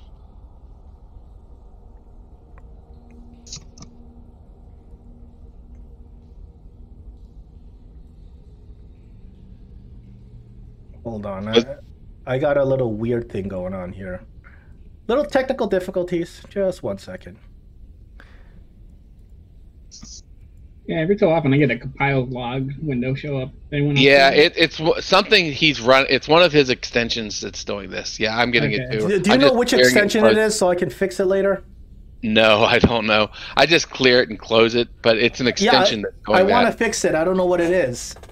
I don't know either. So maybe we can, if you have time, we can, or when you have time, we can go through and take out an extension and then try it and then put it back in and try to take out another one. From behind this table crawls a... To you, it's pretty huge. It's a vicious-looking dragon with cold blue eyes. It's not our friend, or it's not our enemy. It's Meepo's friend. Well, Meepo runs up to it. It slithers from behind the table, and when it sees Meepo, it buffets its wings, gets up, and roars very aggressively. No, Meepo! No, don't! And it looks like it's about to eat Meepo. Boom! It rushes over. Doesn't look very friendly to Meepo. And Meepo takes out his leather strap. He's like, down! This creature is not having it. Oh, all right. Well, duck, Meepo. Yeah. Well, yeah. It doesn't. I don't know if the goblins stole this thing. That looks like it left. Clearly, this creature is not friendly with Meepo, and it's about 1 second away from destroying Meepo, and you can see Meepo just is terrified. All right. Well, we're going to. I mean, might as well roll initiative because I'm attacking. I'm not going to let it. I mean, okay, you're going to stand up. You're going to stand up for Meepo. Yeah, I mean, I'm attacking this creature. Yes. All right, let's get initiative then. Bring it, foul dragon. He ain't got nothing. Yeah, I mean, I would rather have the dragon than Meepo, but Meepo hasn't proven that much. But well, the choice is yours. It's not attacking you. It's attacking Meepo. It's not happy with Meepo. Well, no. Yeah, I mean, I would say we know that they're fairly intelligent, so I guess it is young. Remember, it's a youngling. So young aren't intelligent. They're like juvenile kids. I mean, they're like wild animals. Yeah. Yeah, I mean, I will. Do we want to try one turn to save Meepo? Well, we could ready our action to see if it's going to kill Meepo. Maybe him and Meepo have some weird history. So maybe we. Indeed. I mean, Meepo is cowering down. It's getting ready to attack. It's either we decide to side with the dragon or side with Meepo. It's not going to. It's going to kill Meepo. That's what it looks like. But you guys decide what you want to do. Right. Well, this dragon looks, although it looks, doesn't look that big. It's about medium size. It looks horribly vicious. I mean, most of you, fairly new adventurers, have never even seen a dragon before, so it looks pretty intimidating. So, Kian, it's actually on you. We're going to follow your call, whatever you make. I mean, you're going to have to. You're up you're first. The first one up. You got big decision here. What are you gonna do? You're gonna stand up for Meepo, the pathetic kobold, who been very scared, or would the dragon listen to you if you even try to calm it down? You don't know. You just gotta decide. Quick question: is there still a goblin body like right where Kian was? I think where. Yes, there was a goblin there. It's still there. Yeah, I'm wondering how much. Feed the dragon, the goblin. Yeah, I was thinking exactly that. Can I pick up? I mean, granted, this sounds like it's going to be way too much. You can try anything you can think of. I was going to say, can I try and pick up the goblin body and run through the door and like try and shoulder tackle Meepo out of the way and drop the goblin body in front of the dragon? Like, I realize that sounds like that's a lot for 6 seconds. Yeah, for a Michael Jordan off the backboard. Hey, if you want to try that, I agree. I'd be happy to let you try that if you want to commit to that action. It's going to be a couple of checks, as you can imagine. I'm down for that. Okay. If you feel that's not stretching things a little too far. Honestly, I want you to do whatever you can think of. I want you to come up with beautiful ideas to solve this situation. I'm not going to tell you what to do. And I will even pop my inspiration. Yes. Oh, yes. To see about getting it done. Okay.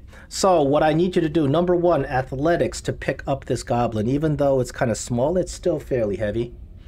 Gotcha. Give me athletics. You do pick up the goblin. Now, you're going to rush in, try to knock Meepo over or knock him out of the way, and at the same time plop the goblin in front of this dragon, correct? Correct, yeah. Essentially transposing myself and hopefully the more tasty-looking goblin body.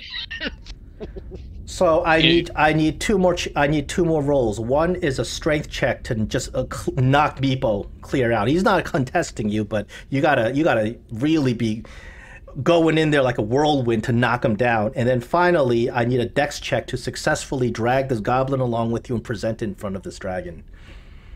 Well, I will be using the inspiration point on my strength check because it's not my strong suit. Wouldn't Meepo be surprised by this little action? Meepo is absolutely... Meepo is in shock right now. And then dex check, you said, at the end of it. There you go. Oh, very, very nice. That inspiration has made you... Boom! You fly in. You knock Meepo over here. 10 feet. Meepo flops down on the floor. You run in here and boom!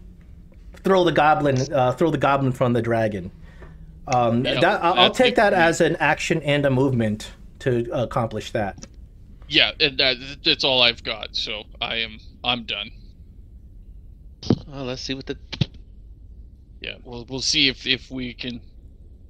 Let's see who gets eaten.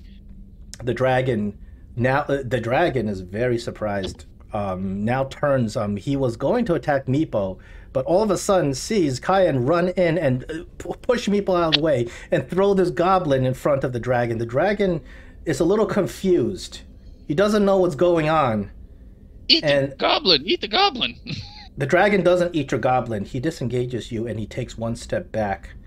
He buffets his wings in a display of anger and ferocity. He does not attack you because he looks at you. You can tell that the dragon's trying to decide what to do.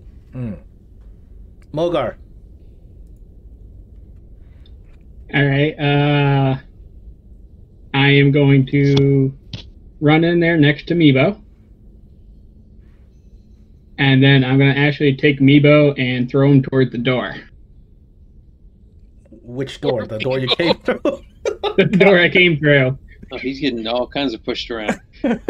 Okay.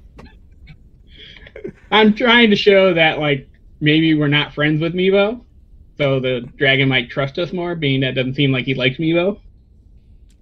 Okay. Meepo doesn't want to be picked up. He is very scared. I need you to do strength contest Meepo to pick him up and to try to throw him. So first, a strength contest against Meepo. Strength contest. I don't think you're going to have any trouble. Meepo rolled a -1. So just a strength check, right? Yeah. Oh, checks don't have to go into the tower. Well, technically, yeah, it does have, because it's a check. So checks go in the tower and saves don't. Saves don't. Okay. Yeah, you easily pick Meepo up. He's screaming. You got him. He's like, nah! Stop! No! You got him picked up. So you're going to chuck him? I'm going to chuck him towards the door. All right. Give me an athletics to see just how far you're chucking Meepo.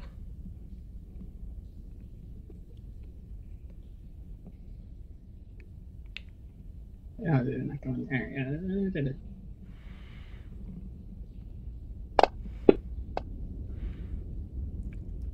Boom.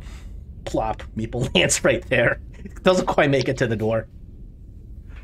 Meepo is like curled up in a fetal position, crying on the floor.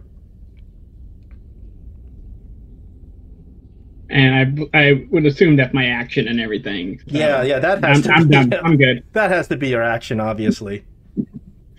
John, so the situation has changed a little bit. What do you decide to do? I am going to can you guys hear me? Yeah. All right, I'm going to move up here beside the dragon. Oh, the dragon doesn't like you approaching it. It kind of it gets ready to strike as you move towards it. It's not holding action or anything. It just, you look. It's getting aggressive as you get near. Yeah. The biggest thing, I don't want to be in a line. I mean, I don't know what this thing does, but I'm sure it has a breath weapon. So anyway, I'm going here. What does John know that? Oh, I'm a trained knight, so absolutely. We've all heard tales of dragons. Okay. But I'm going to come here and I'm going to yell and have my sword and say, "Foul worm, lay down and yield, or you shall die." That's an intimidation check. So, and I'm going to go ahead and use my inspiration to do it at advantage. Give me a second. I'm going to roll it.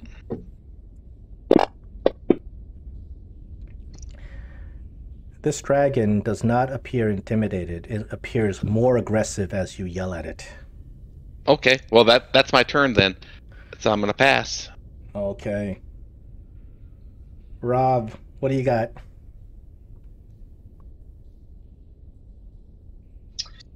I'm gonna come in the room here,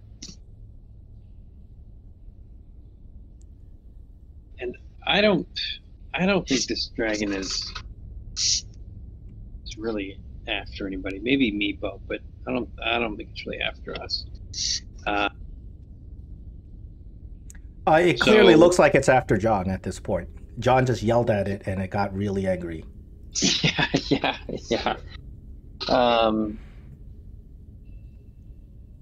Yeah.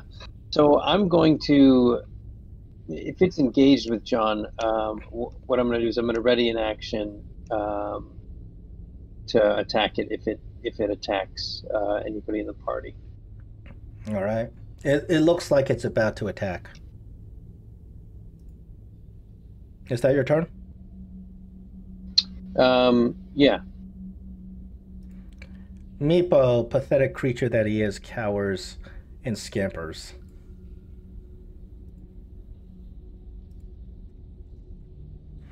Erky Timbers, unfortunately. Too far, Meepo. We need the light. There are torches in this room. Oh, perfect. Okay. Yeah, you're okay.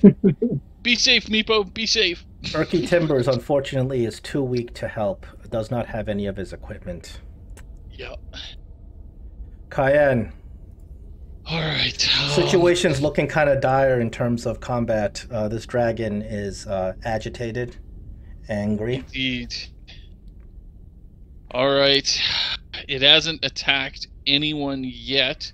It's like clearly ready to attack. Once John moved next to it and yelled at it, it's ready. It looks like it's about to attack John. It's got his wings up, full spread, claws out, opening its mouth, sucking in a lot of air. It's gonna breathe on him. But if we kill it, the kobolds are gonna pissed at us. Yeah, they're gonna. We're not bringing it back. That's just it. Yeah, we'll bring back its head. Yeah, that's about it, because this thing is not going back there. It obviously does not like the kobolds. Meepo's got some explaining to do. Yeah. I will not initiate the attack on it, but I will ready an action and yell as loud as I can. Great Worm, we mean you no harm. Please don't attack us. Do you speak Draconic? I don't. I speak Elvish and Common, so no. The dragon ignores you. Yep. I will ready my action. If it makes an actual attack, I will attack it. Okay, Rob, sure, you readied an action, and who else did? Cayenne. This dragon attacks, so you both may attack him first. Damn. Well, I figured this was only going to end one way. Yep. Oh yeah, you got Calcrix with an arrow. That hurts.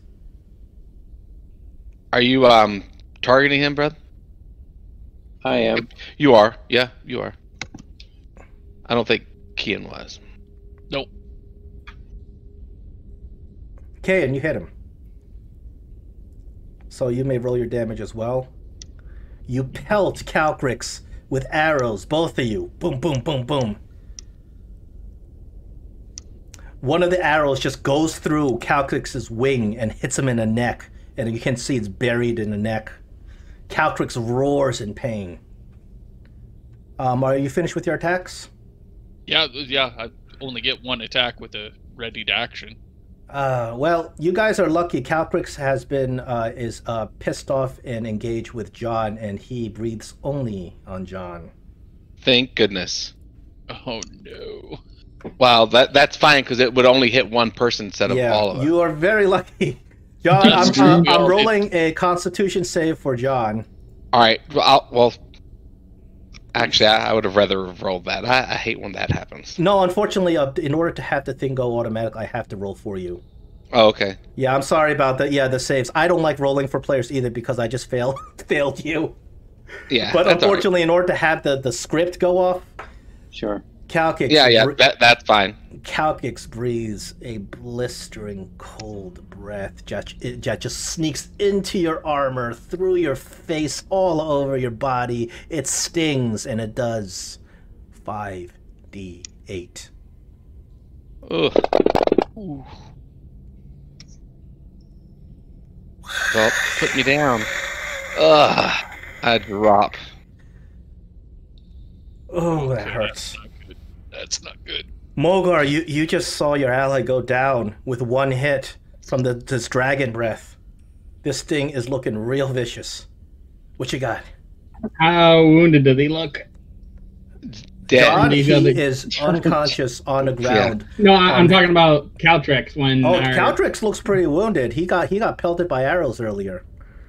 Yeah, he's not near death though. Yeah, I wouldn't say he's near death. I would call him wounded. Right. So we have our healing potions. Yeah, but this dragon skin is real tough. Right. And remember my house rule with feeding healing potions. It's full round. Yeah, if you're trying to feed John a healing potion, it's going to be a dangerous thing to do. I move up 5 feet next to John, and do I do it? You cannot move and do it at the same round. No, I'm talking about something else. Do what? I'm wondering if I should rage and it's up do to a you, reckless attack on the dragon. If you're saving rage for a big battle, I think I have to do it now. I can't think of a bigger battle than the dragon from Dungeons and Dragons. The dragon. All right. We have a party member down. I think. Yeah. I think it's time to rage. You didn't do it. Berserk. Oh, hold on. You have to push the right button to rage. It says he raged in the chat. No, it just says the word look in rage. the combat tracker. It just says the word rage. So in the combat tracker, you can see where the effects you have up. You don't have a rage effect up. I thought I set it up to do that. Nope. Push the. Go ahead and hit the magnifying glass. It'll send a drop down menu, and then hit the little effect button. Yeah, it doesn't add the things like the advantage attacks and all that stuff. Yeah, no, I had to set it up. I had to set it up. Yeah. Yeah. All right. All right. I will rage and do a reckless attack. Oh, give it to me. Give it to Calcrix. I just want to make sure I know what I'm doing there. Gives you advantage on melee weapons attack roll. Okay, using strength. Yeah, it should automatically roll you advantage.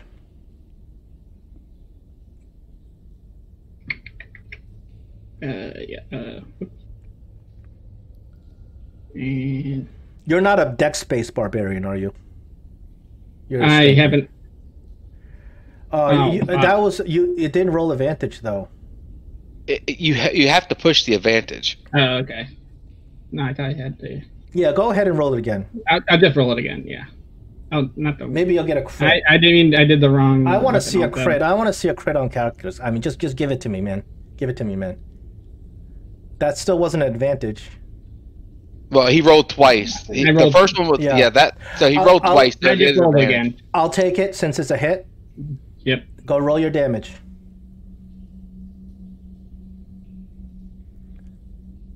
You crack down on Calcrix with your, what is it, Warhammer? A hand axe. Hand axe. Plach. I You don't put have a the big Warhammer. gash down its neck. Calcrix is looking pretty injured. And that will be it. Don't you Alright. have a second weapon, a second offhand weapon or something? Or was I have my shield. confused? I have Yeah, my your shield up Oh, right okay, now. okay. All right. Get past your turn. John, I need a death save. All right. Death save. Oh. Very good. Excellent. 15. All right, and I success. pass my turn. Rob Shore. Calcrix. He's Um, going crazy. He's going to town. You can see Mogar has gone off the deep end as well. Yeah, so I'm gonna jump over here, kind of behind him, You do have sneak And- attack from there. and attack with my rapier.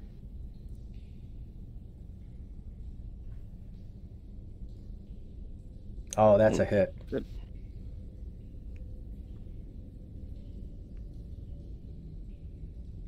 Oh, that's Oh, a hit. killed him. You put him down. Tell Good me job. tell me how you destroy this vicious worm.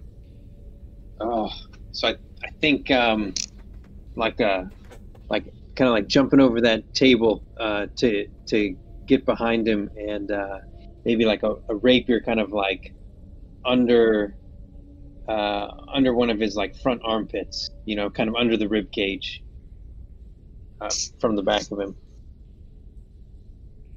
All right, you rip him apart with your rapier.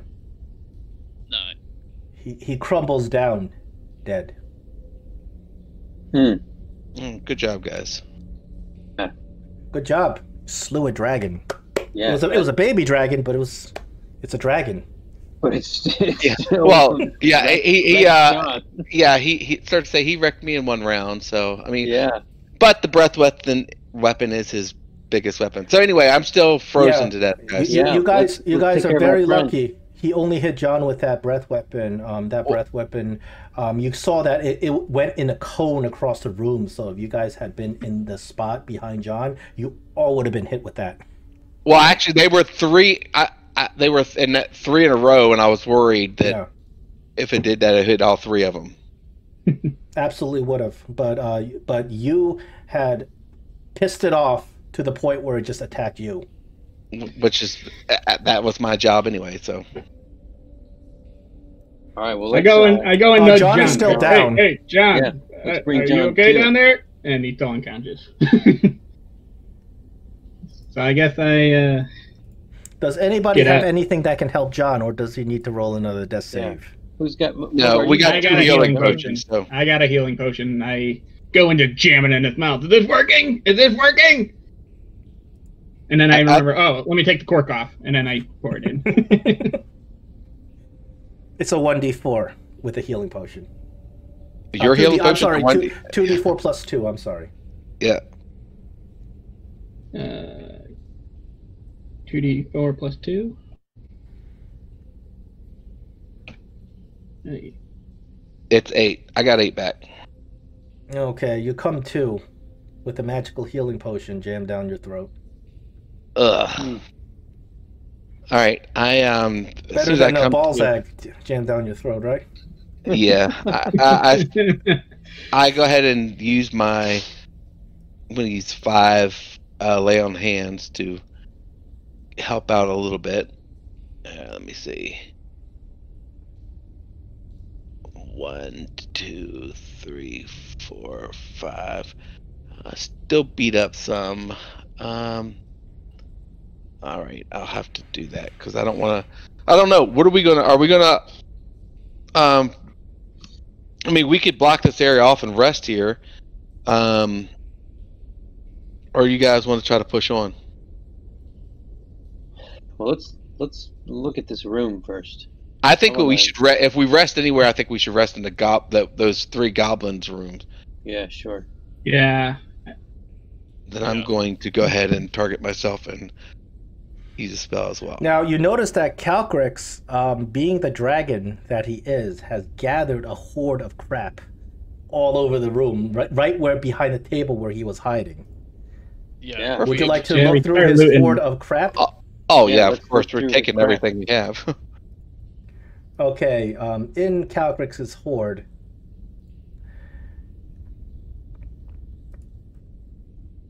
Oh, silverware. You see a crystal goblet. It's worth a couple of gold. I mean, Calcrix isn't like a sophisticated dragon. He's just a baby, so he's not good at hoarding so very well yet. You see another one of these dragon figurines, a jade figurine. You see a scroll case. And on the scroll case are runes in Dwarvish. Oh, good. I actually... Hold on, let me double check. Yes, I speak Dwarvish. What do they say? You speak Dwarvish, so you see the word Kradunakar. And you see an old parchment inside the case, and in it is written... in it is written a letter. Age has destroyed most of the letter, but it is in Dwarven, and it's a short message. And it says, "The remaining few, by order of Durgadin the Black, we have created a secret Dwarven redoubt. None shall find us, however," and then you can't make anything out because this thing's really old. But the scroll case itself is a very fancy looking scroll case, and you believe that it'll fetch you a pretty penny. Perfect. And you search around and you look at some of the tables. You open one of the tables and you see a whole bunch of gear, and you see a holy symbol. Oh, good.